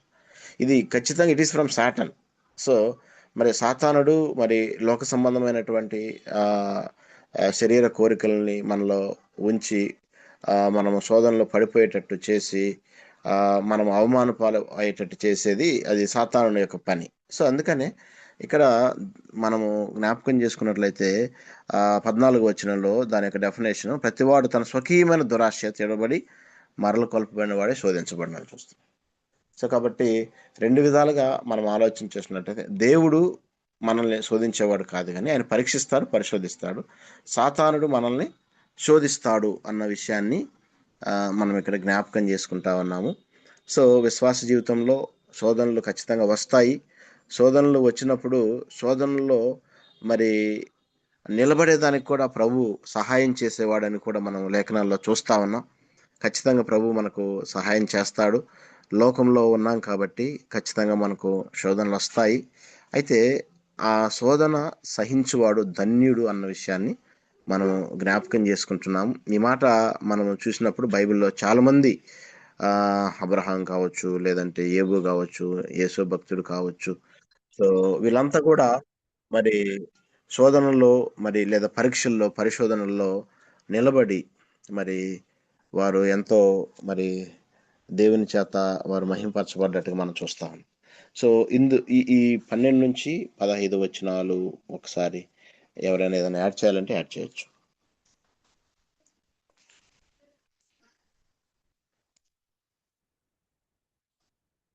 అన్నా ఇక్కడ ఏమైనా జస్ట్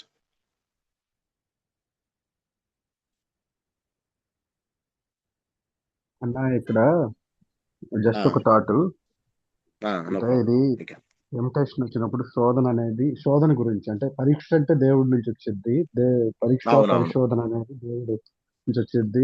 సాతాను వాది టెంప్ట్ చేస్తాడు. ఈ టెంప్టేషన్ కూడా మన స్వకీయ దురాశలు చేత మనం ఎలా అంటే ఫస్ట్ కళ్ళు ద్వారా మనం చూస్తాము.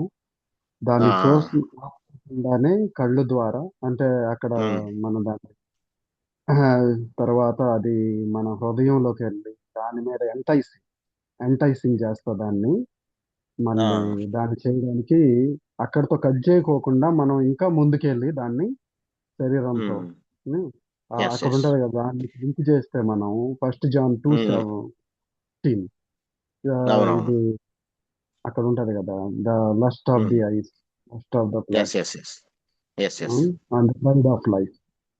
సో మనం ముందు అక్కడే ఫస్ట్ చూపులు తాకోకుండా మనం ఆ హృదయంలోకి దాన్ని ఎంటైజ్ చేస్తా, దాన్ని అదే విధంగా దాన్ని ఆలోచిస్తా అది చేయాలని ప్రేరేపిస్తున్నప్పుడు, అంటే యూలో కూడా మనకు నేర్పిస్తారు, first look is not bad but second look is always bad అనేది. First look is not sin, second look is sin అని చెప్తా ఉంటాయి. అదే second look is always sin. So అంతటితో మనం ఆల్సో నీ కుడి కన్ను అభ్యంతర పెడితే దాన్ని పెరికి వేయము, నీ కుడి చేయి కానీ అభ్యంతర పెడితే దాన్ని నరికి వేయము అంటాడు. దాన్ని కంట్రోల్ చేసుకోమని చెప్తున్నాడు మనం. బ్రదర్ ఖచ్చితంగా.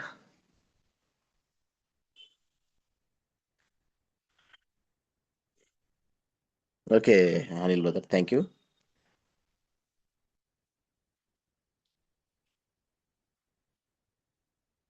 సో ఉదాహరణకి అనిల్ బ్రదర్ చెప్పినట్టుగా ఫస్ట్ చూపులతో, ఆ తర్వాత మైండ్ లేకి, ఆ తర్వాత దాన్ని ఎంటైజ్ చేస్తా ఉంటామని చెప్తా ఉన్నాను. సో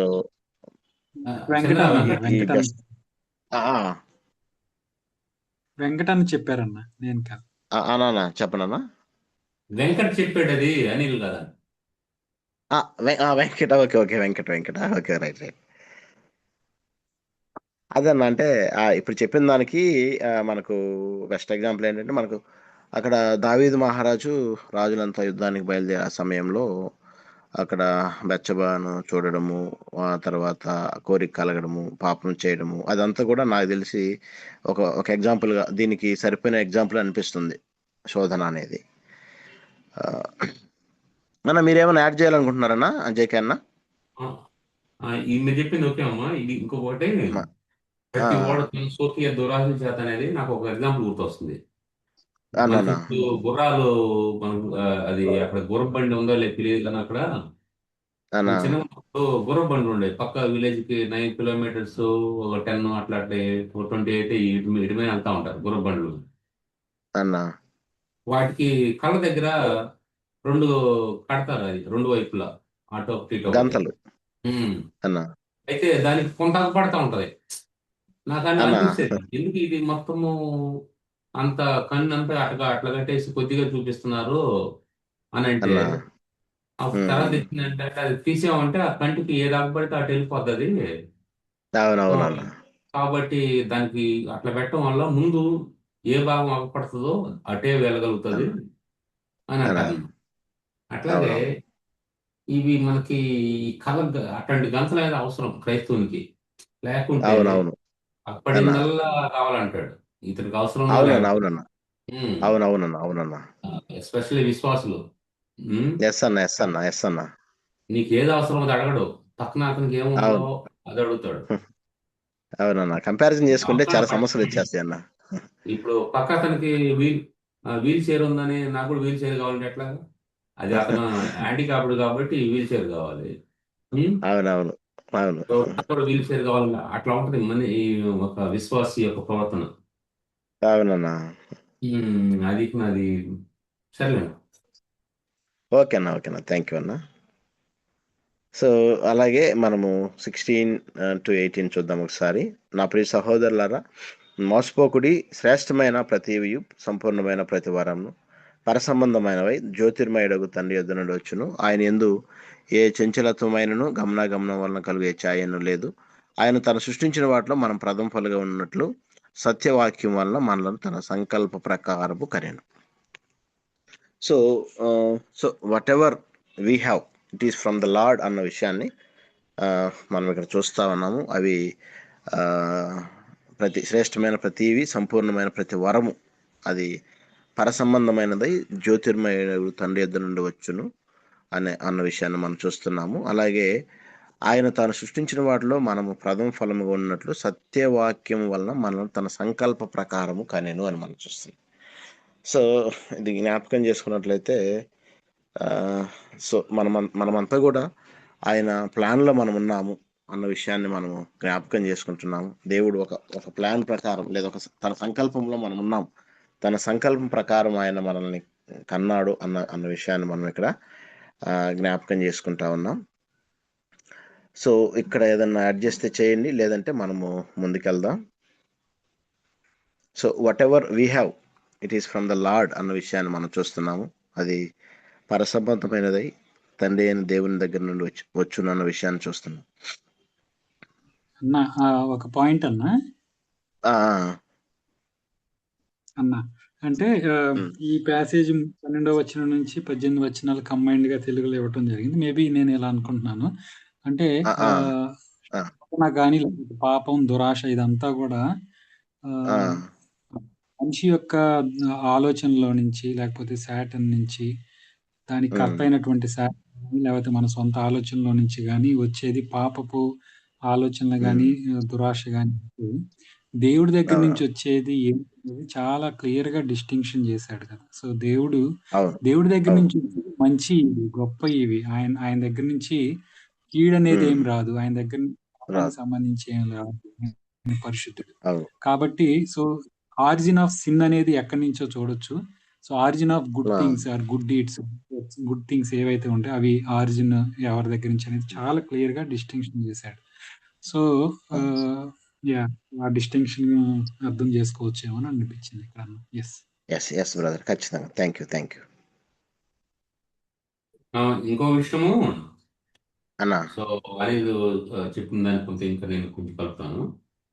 ఇక్కడ మంచి ఇవులు ప్రభు దగ్గర నుంచే వస్తాయి.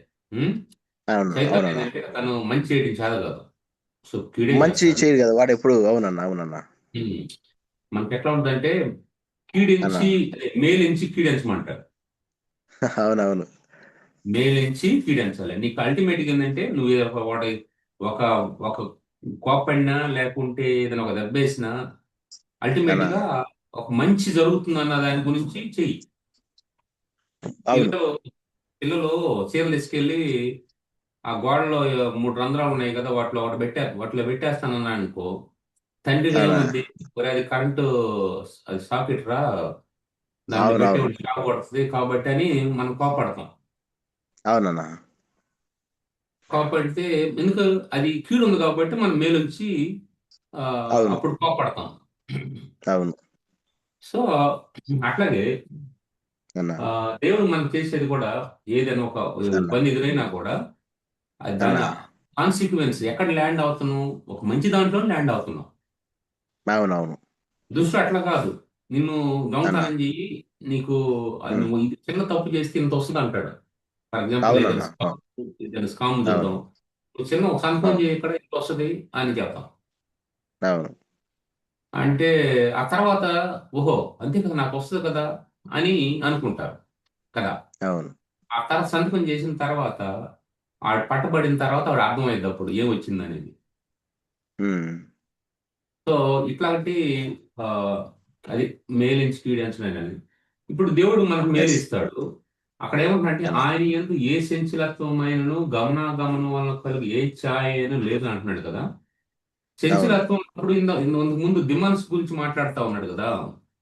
అవునన్నా అవునన్నా సో ఇక్కడ ప్రభువు నీకు ఇచ్చే విషయంలో, నేను ఇక్కడ ఒక అంటే ఆ ముందు ఫ్రేజ్ దాని గురించి ఉంది కాబట్టి, నీకు ఇచ్చే విషయంలో నేను అన్నా నీకు ఇస్తానని చెప్పేసి నేను ఇంక అని కానీ, ఇవ్వనని చెప్పి ఇస్తానని కానీ కాకుండా, ఉమ్. ఆయన అన్నా స్థిరంగా ఒకటి చెప్పాడు అనుకో, I will do for this thing, I will do this thing for you అని అంటే ఖచ్చితంగా అతను చేస్తాడు. అంటే అదే ఆయన వాగ్దానాలు ఇచ్చినప్పుడు నెరవేరుస్తాడు ఖచ్చితంగా. ఆయన ఒక మాట అవునన్నా చెప్పినప్పుడు, వాగ్దానం ఇస్ నథింగ్ బట్ ఆయన ఒక మాట చెప్పినప్పుడు నెరవేరుస్తాడు ఖచ్చితంగా. అవునన్నా కానీ అని చెప్పి చేయకుండా అట్లా చేయడు అనమాట. కాబట్టి అవును ఆయన ఉమ్. మనకి ఎట్లా ఉంటుంది, మన ఆలోచన చూడండి, మనం ఒకటి చేస్తానని చెప్తాం, తర్వాత ఉమ్. మరుక్షణమే కొద్ది టైం తర్వాత మళ్ళీ ఏదో ఆలోచించి కొంచెం మన మన లాజిక్ లో పెట్టేసి, అయ్యో అది అవునవును బ్రదర్ నా వల్ల కాదంటాం. అవునవును అంటే అప్పుడు ఆ పరిస్థితి ఎట్లా ఉంటుంది చూడు, అది మన నేచర్. అవునన్నా గాడ్స్ నేచర్ అనేది ఇస్తానంటే ఖచ్చితంగా ఇస్తాడు. ఆ నూరైనా అవునవును నూరైనా ఖచ్చితంగా ఇస్తాడు. ఆయనలో మాటి మాటికి మనసు మార్చుకోవాలి అంటే, మాటి మాటికి ప్లేట్ తిప్పేసి అనే ఆలోచన అనేది ఆయనకు ఉండదు. ఎస్ ఎస్ అన్నా అవును నెక్స్ట్ అది ఒకటి మన నుంచి జరిగేది, ఒకటి ఆయన నుంచి జరిగేది. ఇప్పుడు థింగ్స్ కొన్ని చేంజ్ అయినాయి అనుకో, అన్నా ఆలోచన విధానం మనం ఏంటంటే, మనం వేసే ప్లాన్ ఒకటి, మనం కొన్ని ఏళ్ళు జరిగాయి మనకి. ఫర్ ఎగ్జాంపుల్ ఎవరికైనా మనీ అడిగారు ఇవ్వాలి, నీకు ఉమ్. రావాల్సిన రాలేదనుకో, ఆ, అవును అప్పుడు ఎక్స్టర్నల్గా ఏమైనా జరిగితే దాన్ని బట్టి కూడా మనం మారిపోయే అవకాశం ఉంది. అవునన్నా అవునన్నా ఆ, కాబట్టి ప్రభు ఏంటంటే, ఈయన అట్లాగా జరిగినటువంటి సంఘటనల ద్వారా అతను మారిపోయి చేయకుండా ఉండడు. అవును కాబట్టి ఆయన ఖచ్చితంగా ఏదైనా ఇస్తాడంటే ఖచ్చితంగా, ఎందుకంటే నథింగ్ ఇస్ బియాండ్ హిమ్ కదా.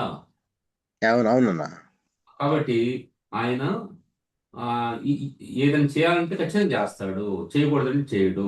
ఆయనలో ఎటువంటి అవునన్నా అస్థిరమైనటువంటి పరిస్థితులు లేవు. He stable. He yes says అన్నా ఎస్ సంథింగ్, అన్నా హీ విల్ స్టాండ్ దేర్. అవునన్నా అవునన్నా దానికి ఫర్ ఎగ్జాంపుల్ ఏంటంటే, ఆయన ఈ లోకానికి వచ్చినప్పుడు ఇక్కడ ఉమ్. ఉన్న పరిస్థితులన్నీ మంచిగా, శిష్యులందరూ మంచిగా హెల్ప్ చేస్తున్నారు, అంత బాగా జరుగుతూ ఉన్నప్పుడు he didn't అన్నా change his mind concerning his mission. అవును చనిపోవడానికి వచ్చాడు. వాళ్ళు ఎట్లా ఉన్నా, దగ్గరగా ఉన్నా, దూరంగా ఉన్నా, ఏ జరిగినా కూడా నేను చనిపోయి వెళ్ళిపోవాలి అట్లాగా. అవునవునన్నా మనం ఇప్పుడు ఆ ఊరిలో అంత మంచిగా అనుకూలిస్తున్నారు అనుకో, ఏ భలే ఉంది ఇక్కడ అని అనుకుంటాం. కొద్దిగా తేడా వచ్చిందనుకో, ఆ, ఇక్కడ నుంచి వెళ్ళిపోవాలనుకుంటాం, లేకపోతే ఇక్కడ నుంచి ఇంకో చోట చూద్దాం అన్నా, ఇట్లా ఉంటాం. కానీ అదే ఆయన అది కాదు. అ- ఆ పర్పస్ అనేది ఖచ్చితంగా అంత స్థిరత్వం కలిగినటువంటి ప్రభు, మన ప్రభు అన్నమాట. అవునన్నా అదేమ్మా. ఓకే అన్నా థ్యాంక్ యూ అన్నా ఇంకో అక్కడ 18 బస్ చూడండి, ప్రథమ ఫలం అన్నాడు కదా. అవునన్నా సృష్టి క్రియేషన్ లో అన్ని కూడా మొట్టమొదటిగా వేరు వేరుగా సృజించి ఉండొచ్చు. ఇతను మనిషికి వచ్చేసరికి ఆరోగ్యానికి వచ్చి ఉండొచ్చు. కానీ అవునన్నా ప్రయారిటీ వచ్చేసరికి God is giving first priority to the mankind. Yes అన్నా మనిషికి ఇస్తా ఉన్నాడు కదా ఫస్ట్ ప్రయారిటీ. అవు అవును ఇది అవునన్నా ఇది నువ్వు ఏది ముందు వచ్చినావో దాని గురించి దేవుడు కన్సిడర్ చేస్తున్నా అక్కడ. ఏది అవునవును ప్రాముఖ్యమైంది దాన్ని ఆ విధంగా కన్సిడర్ చేస్తున్నాడు ప్రభు. అవునవును. అది సార్. ఓకేనా, థ్యాంక్ యూ అన్న. సో లాస్ట్ పారాగ్రాఫ్ ఉంది, మనం 19 to 27. సో ఇది చదువుకొని మనం క్లోజ్ చేసుకుందాము. నా ప్రియ సహోదరులారా, మీరు ఈ సంగతి ఎరుగుదురు గనక ప్రతి మనుష్యుడు వినుటకు వేగిరపడువాడును, మాట్లాడుటకు నిదానించువాడును, కోపించుటకు నిదానించువాడు ఎండవలను. ఎందుకనగా నరుని కోపము దేవుని నీతిని నెరవేర్చదు. అందుచేత సమస్త కల్మషమును విరవీగుచున్న దుష్టత్వాన్ని మాని లోపల నాటబడి మీ ఆత్మను రక్షించుటకు శక్తిగల వాక్యాన్ని సాత్వికముతో అంగీకరించుడి. మీరు వినివారు మాత్రం అయ్యుండి మిమ్మల్ని మీరు మోసపుచ్చుకొనకుండా వాక్య ప్రకారం ప్రవర్తించువాడయ్యుండుడి. ఏలి అనగా ఎవడైనను వాక్యం వినివాడయ్యుండి దాని ప్రకారం ప్రవర్తించిన వాడైతే వాడు తన అద్దములో తన సహజ ముఖమును చూచుకొని మనుషులని పోలి ఉన్నాడు. వాడు తను చూసుకొని అవతలికి పోయి తను ఎట్టువాడో అంటేనే మర్చిపోను కదా. అయితే స్వాతంత్రమునిచ్చు సంపూర్ణ వినయముతో తేరిచూచి నిలకడగా ఉండేవాడెవడో వాడు విని మర్చివాడు కాక తన క్రియను చేరువాడిని తన క్రియలో ధన్యుడగును. సో ఈ వర్సెస్లో కొన్ని ప్రాముఖ్యమైన మరి సంగతులు ఉన్నాయి, వాటిని మనం చూద్దాము. ఇక్కడ ఇప్పుడు దాకా మనం ఏమైతే చెప్పుకున్నామో మరి అవన్నీ కూడా గుర్తు చేస్తూ ఈ మాటలని కొనసాగిస్తా ఉన్నాడు ఇక్కడ. నా ప్రియ సహోదరులారా, మీరు ఈ సంగతులు ఎరుగుదురు కనుక అని చెప్తూ మనం ఏమైతే ఇవన్నీ విషయాలన్నీ ముందు మనం ఏమైతే ఇప్పటి వరకు మరి వింటూ వచ్చామో అవన్నీ గురించి ఒకసారి రిమైండ్ చేస్తూ ఇవన్నీ కూడా మీరు ఎరుగుదురు కాబట్టి ప్రతి మనుషుడు వినడానికి వేగిరపడాలని, మాట్లాడటకు నిదానించేవాడుగా ఉండాలని, కోపించే విషయంలో కూడా నిదానించేవాడై ఉండాలని మనం ఇక్కడ జ్ఞాపకం చేసుకుంటా ఉన్నాం. సో మరి నిజంగా మనం చూస్తే వినుటకు వేగిరపడాలనుంది, మాట్లాడటకు నిదానించాలనుంది, కోపించే విషయంలో కూడా నిదానించేవాడుగా మనము ఉండాలని ఉంది. ఎందుకంటే మనము చూస్తూ ఉన్నాం కదా, నరుని కోపము దేవుని నీతిని నెరవేర్చదనంది. బైబిల్లో కూడా మనం చూస్తూ ఉన్నాము, మరి కోపడుడి కానీ పాపం చేయొద్దు. మనము ఎఫెసీ రాసిన పత్రికలో మాటలు మనం చూస్తూ ఉన్నాము, మీరు కోపపడండి కానీ పాపం చేయొద్దు. ఒకవేళ ఆ కోపము మరి సూర్యాస్తమయం అయ్యేలోపు మన మనసులో ఆ కోపాన్ని కూడా ఉంచుకోకూడదు అన్న విషయాలు కూడా మనం అక్కడ చూస్తూ ఉన్నాం. సో కాబట్టి మనం ఒకసారి ఆలోచన చేసినట్లయితే వినుటకు వేగిరపడేవారిగా లేదా మాట్లాడే విషయంలో నిదానంగా ఉండేవారిగా లేదా కోపించే విషయంలో కూడా మనము నిదానించేవారిగా ఉండాలని ఇక్కడ చూస్తూ ఉన్నాము. ఎందుకంటే మనము 20వ వచనంలో ఉన్నట్టుగా నరుని కోపము దేవుని నీతిని నెరవేర్చదని మనం చూస్తున్నాం. అంటే బైబిల్లో చాలా విషయాలు మరి కోపం గురించి రాయబడ్డట్టు మనం చూస్తా ఉన్నాం. సామెతల గ్రంథంలో మనం చూస్తే బుద్ధి లేనివాడు కోపపడతాడు అట్లా ఉన్నాయి. కానీ అట్టని చెప్పి కోపపడొద్దని లేదు, కానీ యుక్తమైన కోపం ఉందన్నమాట. యుక్తమైన కోపం. ఇప్పుడు ఇందాక అన్న కూడా ఒక విషయం గుర్తు చేశాడు. మరి అక్కడ ఒక స్విచ్ బోర్డులో ఉన్న ప్లగ్ పాయింట్స్ ఉంటే ఆ 3 చీరలు పెడతా ఉంటే పిల్లోడు మనం చూస్తే ఊరకుండలేం, కోపం వచ్చేస్తుంది. అంటే అది యుక్తమైన కోపం అది. సో అలాగే మరి మనం ఒక హాల్లో ఉన్నాము, లేదా ప్రేయర్ చేసుకుంటా ఉన్నాము, ఎవరో ఒక అతను వచ్చి లేదంటే మా రిలేటివ్స్లో అతను ఇంకా ప్రభు నమ్ముకోలేదు, అక్కడికి వచ్చి ఏదైనా స్మోకింగ్ చేస్తామంటే మనకు ఖచ్చితంగా కోపం వస్తుంది. సో అలాంటి విషయాల్లో మనం కోపపడతాం, అది యుక్తమైన కోపం, అది సాధారణమే. కానీ అట్లని చెప్పేసి మనము ప్రతి విషయంలో మనం కోపడే వారిగా ఉండకూడదు అన్న విషయాన్ని చూస్తున్నాం. ఎందుకంటే ఆ నరుని కోపము దేవుని నీతిని నెరవేర్చదన్న విషయాలు మనం ఇక్కడ జ్ఞాపకం చేసుకుంటున్నాము. అందుచేత సమస్త కల్మషమును విరవీగుచున్న దుష్టత్వాన్ని మాని లోపల నాటుబడి మీ ఆత్మను రక్షించుటకు శక్తిగల వాక్యమును సాత్వికముతో అంగీకరించుడి. మనం ఆల్రెడీ మన సోదరుడు ఇంతకుముందు గుర్తు చేస్తూ వచ్చాడు. ఈ మాటలన్నీ ఇలాంటి మాటలన్నీ కూడా ఇక్కడ రాస్తున్నారంటే వారు ఆయా ప్రాంతాల్లో చెదిరిపోయి ఉన్నారు, వారికి ఆత్మీయ స్థిరత్వం లేదా వాళ్ళకి ఎంతో నీడ్ ఉంది. కాబట్టి పరిశుద్ధాత్మ దేవుడి మాటలు రాయించాడు అన్న విషయాలు అక్కడ జ్ఞాపకం చేస్తూ వచ్చాడు ఇందాక బ్రదర్. సో కాబట్టి అందుచేత సమస్త కల్మషమును విర్రవీగుచున్న దుష్టత్వాన్ని మాని లోపల నాటబడి మీ ఆత్మను రక్షించడం శక్తిగల వాక్యాన్ని సాత్వికంతో అంగీకరించుడి. సో మనకు తెలుసు మరి హెబ్రీ రాసిన పత్రికలో 12వ అధ్యాయంలో 4వ వచనంలో ఉంది దేవుని వాక్యం గురించిన సంగతులు అక్కడ రాయబడ్డాయి. ఎందుకనగా దేవుని వాక్యము బలమైనది, శక్తి గలది, ఎముకలను మూలుగును విభజించు మట్టుకు దూరుచు శోధించున్నదన్న మాటలు అక్కడ రాయబడ్డాయి. సో మరి కొలస్సీ రాసిన పత్రికలు కూడా ఒక మాట రాయబడింది ఏంటంటే, దేవుని వాక్యము మనలో సమృద్ధిగా నివసింపనీయుడనే మాట రాయబడింది. Let the word of God dwell in you అని అక్కడ రాయబడ్డట్టు మనం చూస్తున్నాం. 119వ కీర్తనలో మనం చూస్తే కీర్తనాకారుడు దావీదు మహారాజు నేను పాపం చేయకున్నట్లు నా హృదయంలో నీ వాక్యాన్ని ఉంచుకుని ఉన్నాను అని చెప్తా ఉన్నాడు అనమాట. సో కాబట్టి దేవుని వాక్యాన్ని మనము అంగీకరించాలి, సాత్వికంతో అంగీకరించాలి. అంగీకరించడమే కాదు కానీ అది మన హృదయంలో ఉండాలి. దేవుని వాక్యాన్ని మనము మెడిట్ చేసేవారిగా ఉండాలి, అది మన మనసులో ఉంచుకునేవారిగా ఉండాలి, ఆ వాక్యాన్ని అంగీకరించేవారిగా ఉండాలన్న విషయాన్ని మనము చూస్తూ ఉన్నాం. అలాగే 22 నుంచి 24 వరకు మనం చూస్తే మనము కేవలము వినేవారిగా ఉంటే సరిపోదు, మన విన్నదాన్ని ఆచరణలో పెట్టేవారిగా ఉండాలి అన్న విషయాన్ని మనము అక్కడ చూస్తాను. అంటే ఇక్కడ వచ్చేసరికి దేవుని వాక్యం గురించి మాట్లాడుతూ మన కేవలము మరి వింటే సరిపోదు, విన్నదాన్ని ఆచరించే వారిగా ఉండాలని మనం ఇక్కడ చూస్తా ఉన్నాం. చూడండి, ఇక్కడ ఒకసారి జ్ఞాపకం చేసుకున్నట్లయితే 23 నుంచి ఎవడైనను వాక్యాన్ని మీరు విన్నవారు మాత్రమై ఉండి మిమ్మల్ని మీరు మోసపుచ్చుకునకుండా వాక్య ప్రకారం ప్రవర్తించు వారయుండుడి. ఎవడైనను వాక్యమును వినువాడయుండి దాని ప్రకారం ప్రవర్తించిన వాడైతే వాడు అద్దంలో తన సహజ ముఖమును చూచుకున్న మనిషిని పోలి ఉన్నాడు. వాడు తను చూచుకొని అవతలికి పోయి తాను ఎట్టువాడో వెంటనే మర్చిపోవును కదా అని మనం చూస్తాం. సో ముఖ్యంగా మనం జ్ఞాపకం చేసుకున్నట్లయితే బైబిల్లో మత్తయి సువార్త, ఆ సువార్తల్లో అక్కడక్కడ శాస్త్రులు పరిచయుల గురించి కొన్ని మాటలు రాయబడ్డాయి. వాళ్ళు చెప్తారే కానీ చేయరు అని అక్కడ ఒక మాట ఉంది. వాళ్ళు చెప్తారే కానీ వాళ్ళు చేయరు అని ఉంది. సో మనం ఒకసారి ఇక్కడ ఆలోచించేద్దాం.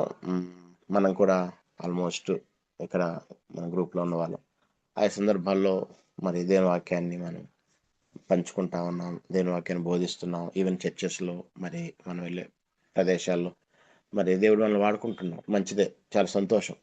సో మరి ఒకసారి మనల్ని కూడా ఆలోచన చేసుకుందాము. మరి వినేవారు మాత్రమే కాకుండా దేవుని వాక్యాన్ని మనము ఆచరించేవారిగా ఉండాలి అన్న విషయాన్ని మనం ఇక్కడ జ్ఞాపకం చేసుకుంటా ఉన్నాం. అందుకనే ఇక్కడ ఎవడైనను వాక్యం వినివాడయండి దాని ప్రకారం ప్రవర్తించువాడైతే వాడు అద్దంలో తన సహజ ముఖమును చూచుకొని మనుషును పోలి ఉన్నాడు. వాస్తవమే. ఇప్పుడు అద్దంలో మనం చూసుకొని పక్కకి వెళ్ళిన తర్వాత అసలు మనం మర్చిపోతాం, ఆ సంగతే మర్చిపోతాం. అంటే ఇక్కడ ఒక ఫిగరేటివ్ లాంగ్వేజ్ వాడుతూ ఇందులో మనం చూసినటువంటి ఈ వచనాల్లో అక్కడక్కడ మరి అలంకార భాషను ఇక్కడ వాడినట్టుగా మనం చూస్తాం. అంటే మనకు అర్థంగా అవ్వాలన్న కొంచెం బాగా అర్థం చేసుకోవడానికని కొంత పోలిక అనేది ఇక్కడ ఇవ్వడం జరిగింది. అంటే అద్దంలో చూసుకున్న వ్యక్తి పక్కకి వెళ్ళి తను ఎలా మర్చిపోతాడో, ఎవరైతే వాక్యాన్ని విని ఆ వ్యక్తి వాక్యం ప్రకారం మరి ప్రవర్తించకపోతే మరి అలాంటి వాడే కదా అన్న విషయాన్ని ఇక్కడ గుర్తు చేస్తా ఉన్నాడు. సో కాబట్టి ఒకసారి మనల్ని మనం పరిశీలన చేసుకుందాం. అసలు ఓకే, లోకంలో చాలా మందిని మనం చూస్తా ఉన్నాం, కొన్నిసార్లు మరి ఇతరులే మనల్ని క్వశ్చన్ చేసే సందర్భాలు కూడా ఉన్నాయి. నేను ఒకసారి వేరే ఊరికి మేము అలా సువార్త దండయాత్రకి వెళ్ళినప్పుడు ఒకరు మమ్మల్ని క్వశ్చన్ చేశారనమాట. ఎవరంటే వాళ్ళ జంటైల్ పీపుల్, వాళ్ళ నిజంలో, అయ్యా మరి మీ ఊర్లో ఒక పాస్టర్ ఉన్నాడు కదా, మీరు మాకు చెప్పడానికి వచ్చారు కానీ మీ ఊర్లో పాస్టర్ ఉన్నాడు కదా, మరి ఆయన ఏదో మరి ఆదివారం వాక్యం చెప్తాడు, అంత చేస్తాడు, కానీ మరి ఆయన జీవితం సరిలేదు, ఆయన చెప్తున్నాడు ఆయన జీవితం సరిలేదు, మరి మీరు మాకేం చెప్తారు అని ఆ విషయాన్ని మాకు గుర్తు చేశారనమాట. అంటే కొంచెం బాధ కలిగింది అనమాట నాకు. అంటే ఒకవేళ అతను కరెక్ట్గా ఉనుంటే మరి అలాంటి క్వశ్చన్ అతను వేసి ఉండేవాడు కాదు కదా అని అనిపించింది నాకు. సో కాబట్టి అందుకనే మరి 3వ అధ్యాయంలో బహుశా ఈ మాట రాశాడు. ఏమనుందంటే 3వ అధ్యాయంలో 1వ వచనంలోనే ఉంది, నా సహోదరులారా బోధకులమైన మనము మరి కఠినమైన తీర్పు పొందేదమని తెలుసుకొని మీలో అనేకులు బోధకులు కాకుండుడి అనే మాట ఇక్కడ రాయబడింది. సో కాబట్టి ఒకసారి ఈ విషయాన్ని బట్టి మనం చూస్తే, అంటే నాట్ ఓన్లీ ఫర్ ప్రీచర్స్, బోధకులైనా సాధారణ విశ్వాసులైనా ఎవరైనా సరే ఈ మాటలు అందరికి సంబంధించినవి. దేవుని వాక్యాన్ని విన్న తర్వాత మనం వాక్య ప్రకారం ప్రవర్తించే వారిగా ఉండాలి అన్న విషయాన్ని మనం ఇక్కడ జ్ఞాపకం చేసుకుంటున్నాము. ఇక్కడ 25వ వచనాన్ని ఒకసారి చూస్తే, అయితే స్వాతంత్రమునిచ్చు సంపూర్ణమైన నియమంలో తేరిచూచి నిలకడగా ఉండి వాడెవడో వాడు విని మరచువాడు కాక క్రియను చేయువాడయండి తన క్రియలో ధన్యుడగును. స్వాతంత్రమునిచ్చు సంపూర్ణమైన నియమంలో తేరిచూచి నిలకడగా ఉండేవాడు అన్న. జై కన్నా ఇది ఒకసారి ఇంటర్ప్రిట్ చేస్తారన్న ఆ మాట. ఇప్పుడు చెప్పిన దాంట్లో కూడా ఏదైనా ఉంటే మీరు యాడ్ చేయొచ్చు అన్న. You can add your thoughts అన్న.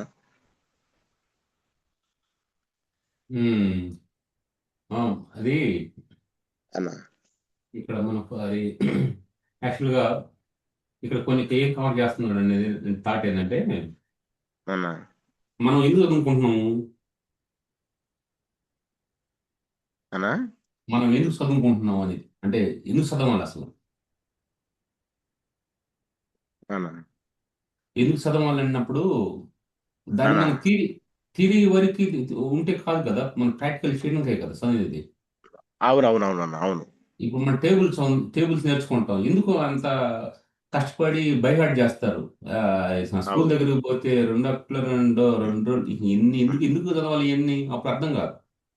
ఆ థియరీ ఎందుకు అవును నేర్చుకుంటాం, ప్రాక్టికల్ కొరకే. క్రైస్తవ జీవితం కూడా అవునన్న మనం అన్న ఎందుకు థియరీ అంటే, నాకు ఇన్ని తెలుసు, ఇన్ని వచనాలు తెలుసు, ఇంత బాగా ఎక్కడెక్కడ ఉందో తెలుసు, ఇన్ని రిఫరెన్స్ తెలుసు అని నేను ఏదో కొంచెము అతిశయపడి నేను ఏదో గొప్ప అనుకోవడానికి కాదు. నువ్వు దాని ప్రకారం ఎంతవరకు జీవిస్తున్నావు అనేది చాలా ఇంపార్టెంట్. మీరు అక్కడ అవునన్న ఎగ్జాంపుల్ తీసుకొచ్చింది కాబట్టి, క్రైస్తవ జీవితం అనేది థియరీ కాదు, ప్రాక్టికల్. అది ప్రభు అవునన్న చేసింది. ఇప్పుడు క్రియలు లేని విశ్వాసం వ్యర్థం అంటాడు. అవునన్న సో క్రియలు అనేది చాలా ఇంపార్టెంట్. ఇప్పుడు ఏది చేసినా చదువు కూడా నువ్వు చదివింది చేయటానికి కాబట్టి, అది ఏం చేయలేకపోయావు అనుకో, ఇక నన్ను సర్టిఫికెట్ ఉండి కూడా నీకు వేస్ట్.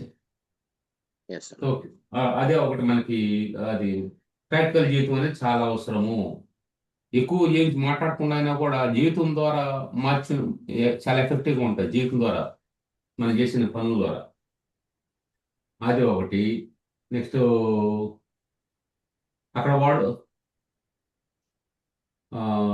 25 కదా మీద ఉంది. అయితే అవునన్న అదే స్వతంత్రమునిచ్చు సంపూర్ణమైన నియమములో తేరి చూచి నిరుకడగా ఉండు వాడెవడో వాడు విని మర్చువాడు కాక, విని మర్చిపోకుండా క్రియను చేయువాడై ఉండి తన క్రియలో ధన్యుడగును. అంటే ఇది కూడా మనకి ఎట్లా అర్థం చేసుకోవచ్చు, నాకు అనిపిస్తుంది. నువ్వు ఏదైతే వింటావో చెయ్యాలి అని అంటున్నాడు. ఎస్ అన్న సో సొంతాన్ని ఇచ్చే సంపూర్ణమైన నియమములో తేరి చూచి నీకు ఏదైతే దీనివల్ల నాకు లిబర్టీ ఉంటుంది, ఇది చేయటం ద్వారా ఇట్లా ఉంటుంది అని అనుకున్నప్పుడు దాన్ని నువ్వు చేయటానికి ఇష్టపడాలి. ఎస్ ఎస్ ఏదైతే అది చేయగలిగితే దానివల్ల ఏంటంటే నువ్వు దాంట్లో ఉత్తీర్ణత సాధిస్తావు, నువ్వు దాంట్లో బ్లెస్ చేయబడతావు అని అంటున్నాడు. నేను అనుకుంటున్నాను. నువ్వు దాని ముందు చూసి ఏదైతే నువ్వు ఒక దాన్ని నిర్ణయించుకుంటున్నావో దాన్ని గమనించేసి, సో దానిలో నువ్వు స్థిరంగా ఉంటే సో విల్ బి బ్లెస్డ్ అని అంటున్నాడు.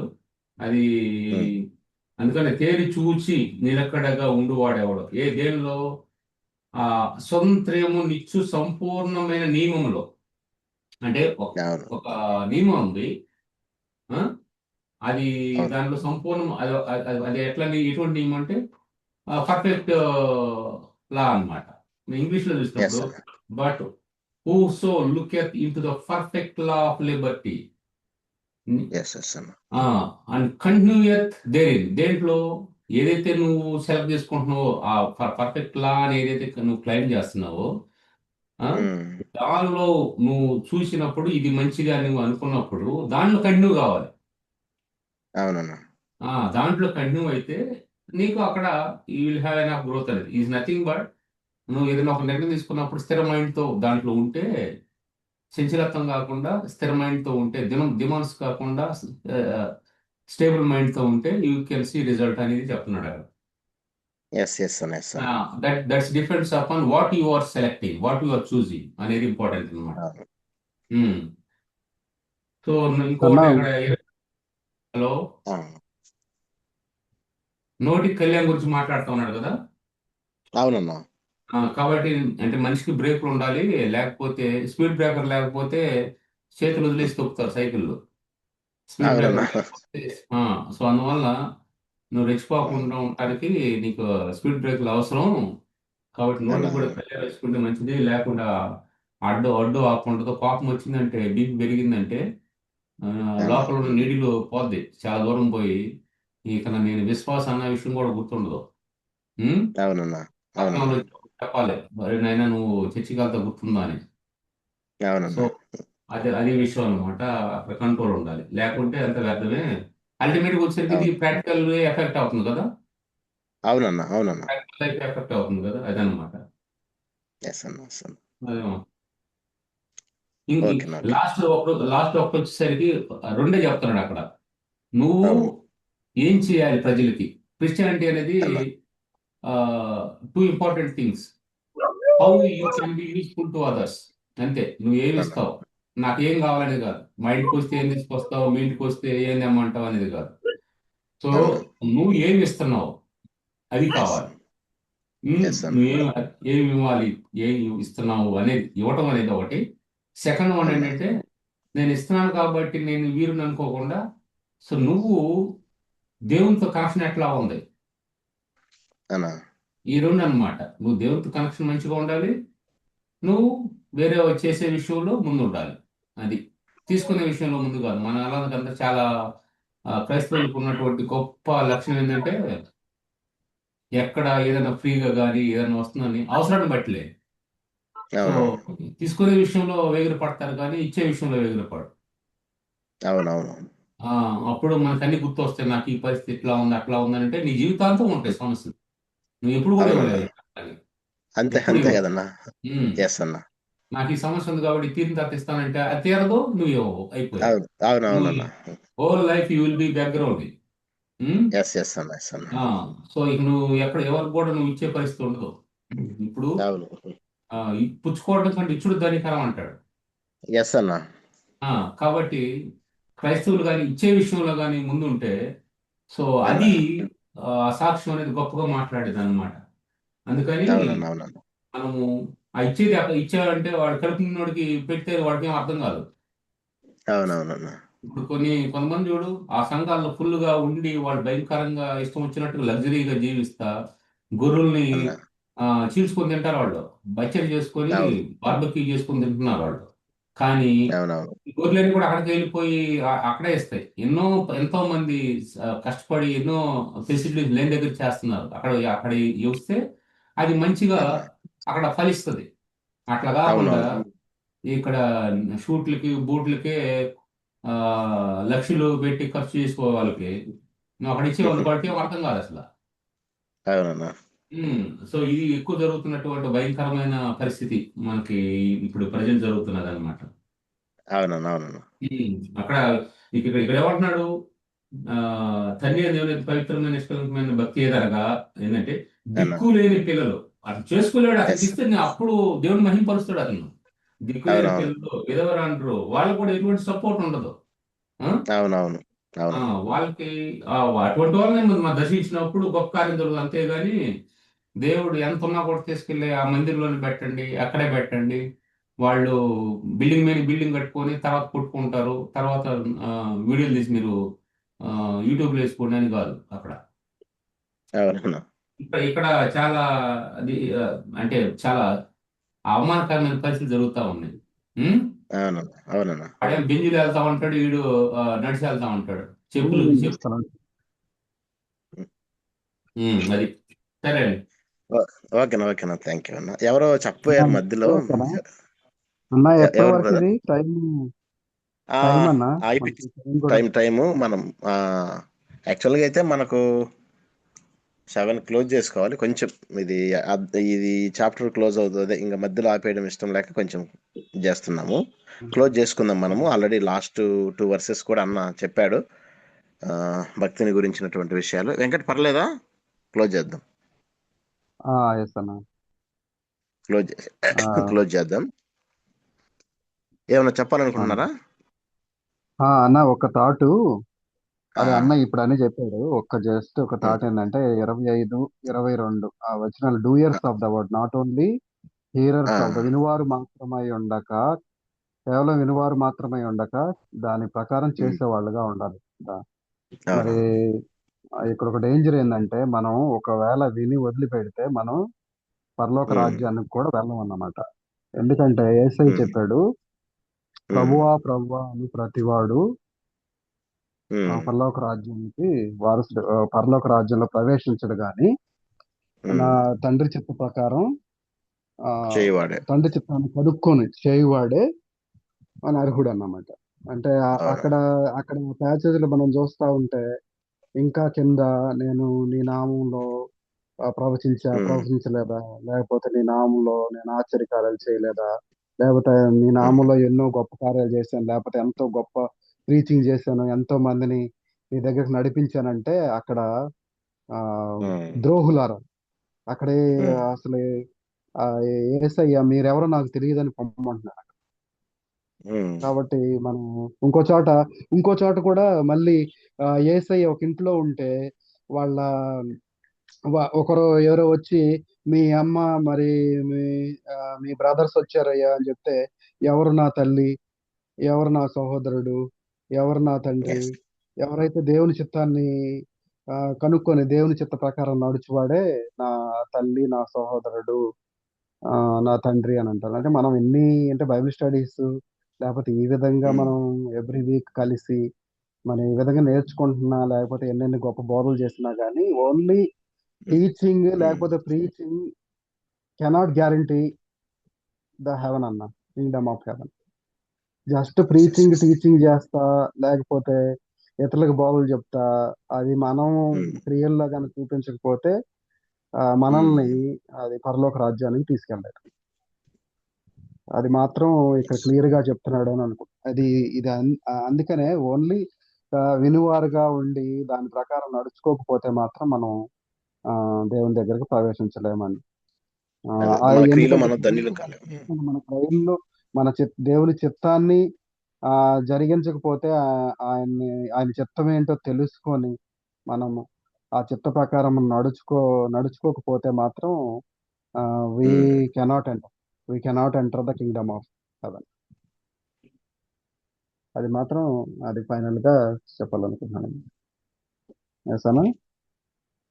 Okay brother, right. So last 2 versus కూడా అన్న ఆల్రెడీ చెప్పాడు భక్తి గురించి మాట్లాడుతూ. మనం భక్తి కేవలము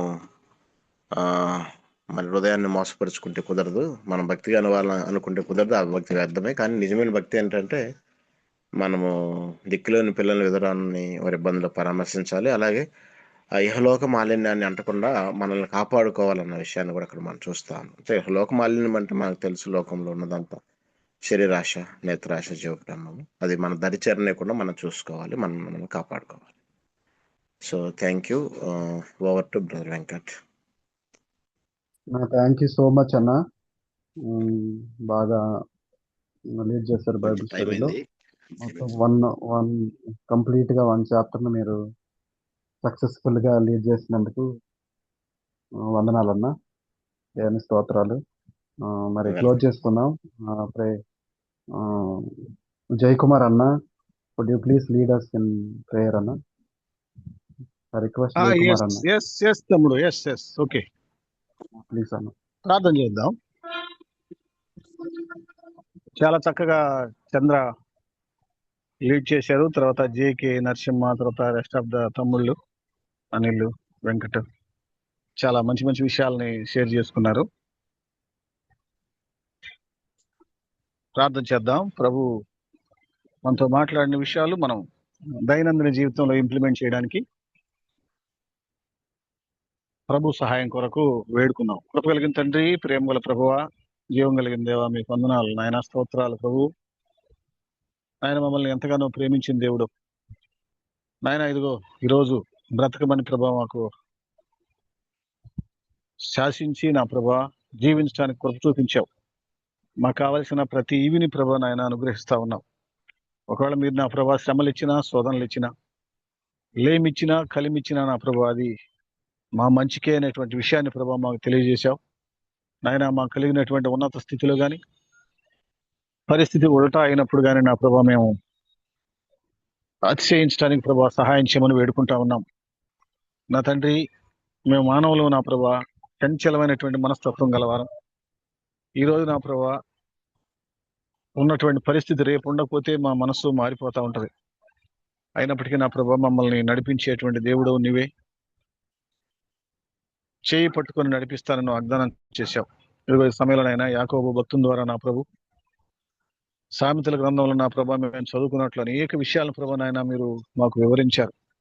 శోధన, పరీక్ష నాయన, ఈ విషయాల్లో నా ప్రభా నాయన మేము సహించి నా ప్రభు అతిశయించి నా తండ్రి దానికి తగినటువంటి ప్రతిఫలం పొందినట్లు మీరు కృప చూపించమని వేడుకున్నాం. మీరు మిక్కిలి నా ప్రభా మార్మల్స్ పొంది మీ బిడ్డలుగా నా ప్రభా ఉంటూ ఇంతకాలం నా ప్రభా క్రైస్తవ జీవితాన్ని కొనసాగిస్తూ ఉన్నప్పుడు మా నుంచి నా ప్రభా మీరు చాలా ఎక్స్పెక్ట్ చేస్తారు తండ్రి.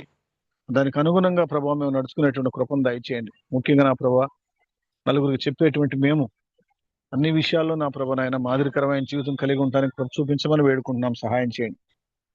ముఖ్యంగా నా ప్రభు మా ఈ శరీరాన్ని, లోకాన్ని జయించి సాతానికి ఎదురొడ్డి నా ప్రభా నిలబడి మీ కృప ద్వారా, వాక్యం ద్వారా నా ప్రభా ఈ విషయంలో మేము విజయం సాధించినట్లు మీకు కృప చూపించమని వేడుకుంటున్నాం. మీ మీద ఆధారపడుతున్నాం ప్రభా, మీరు మాకు సహాయం చేయండి. ముఖ్యంగా నా ప్రభా శోధనల ప్రభావం మేము ఎదుర్కొనేటప్పుడు పాపానికి లొంగకుండా మీ నుంచి నాయన పరీక్షల ప్రభావం మేము ఫేస్ చేసేటప్పుడు నా తండ్రి సంతోషంగా నా ప్రభా నాయన మేము దాన్ని మహదానందం అని ఎంచుకుని ఫలితం పొందటానికే నా ప్రభా మేము ముందుకు వచ్చేటట్టు కృప చూపించమని వేడుకుంటున్నాం తండ్రి. మీకు వందనాలు, స్తోత్రాలు నాయన. సద్భక్తితో బ్రతికేటువంటి కృప నాయన మాకు దయచేయండి. సహాయం చేయండి నా ప్రభా, కృప చూపించండి. ఇదిగో ప్రపంచంలో ఉండేటువంటి నలుమూలలో నా ప్రభా నీ బిడ్డలు ఇక్కడ ఉండి తలవంచి ఈ సహవాసంలో పాల్గొని నీ సన్నిధిని అనుభవించి నా ప్రభా నాయన వారు వెచ్చించిన సమయాన్ని బట్టి మీకు స్తోత్రాలు తెలియజేసుకుంటున్నాను నా ప్రభా. ఇదిగో ఈ సమయంలో ఈ బైబిల్ స్టడీ లీడ్ చేసినటువంటి చంద్రాన్ని ప్రభా మీరు దీవించండి. తన పరిచర్యను, తన కుటుంబాన్ని, తన ఉద్యోగాన్ని, తన రాకపోకలను మీ కంట్రోల్లో ఉంచుకోండి. ఇదిగో నా ప్రభా మరొకసారి మా తలలో వంచి మీకు నమస్కారం చేస్తూ మమ్మల్ని మీకు అప్పగించుకుంటూ స్తుతిస్తూ ఆరాధిస్తూ లీడ్ చేసినటువంటి వెంకటని బట్టి కూడా మీకు వందనాలు, స్తోత్రాలు నాయన. ఇదిగో ఆ బిడ్డ ఉన్నటువంటి పరిసర ప్రాంతాల్లో తనకు సంపూర్ణమైనటువంటి సెక్యూరిటీ మీ కృప దయచేయమని వేడుకుంటున్నాం. మరొకసారి మమ్మల్ని అందరినీ మీ చేతులకు సమర్పించుకుంటూ కొంచెం ఆలస్యం అయినప్పటికీ నా ప్రభా మీ సన్నిధిలో ఉండగలిగామనేటువంటి ధన్యకరమైన ఆనందాన్ని మాకు ఇచ్చినందుకు మిమ్మల్ని స్తుతిస్తూ యేసు నామములో స్తుతించి ప్రార్థించి వేడుకుంటున్నాము తండ్రి. ఆమేన్. ఆమేన్. ఆమేన్. ఆమేన్. ఆమేన్.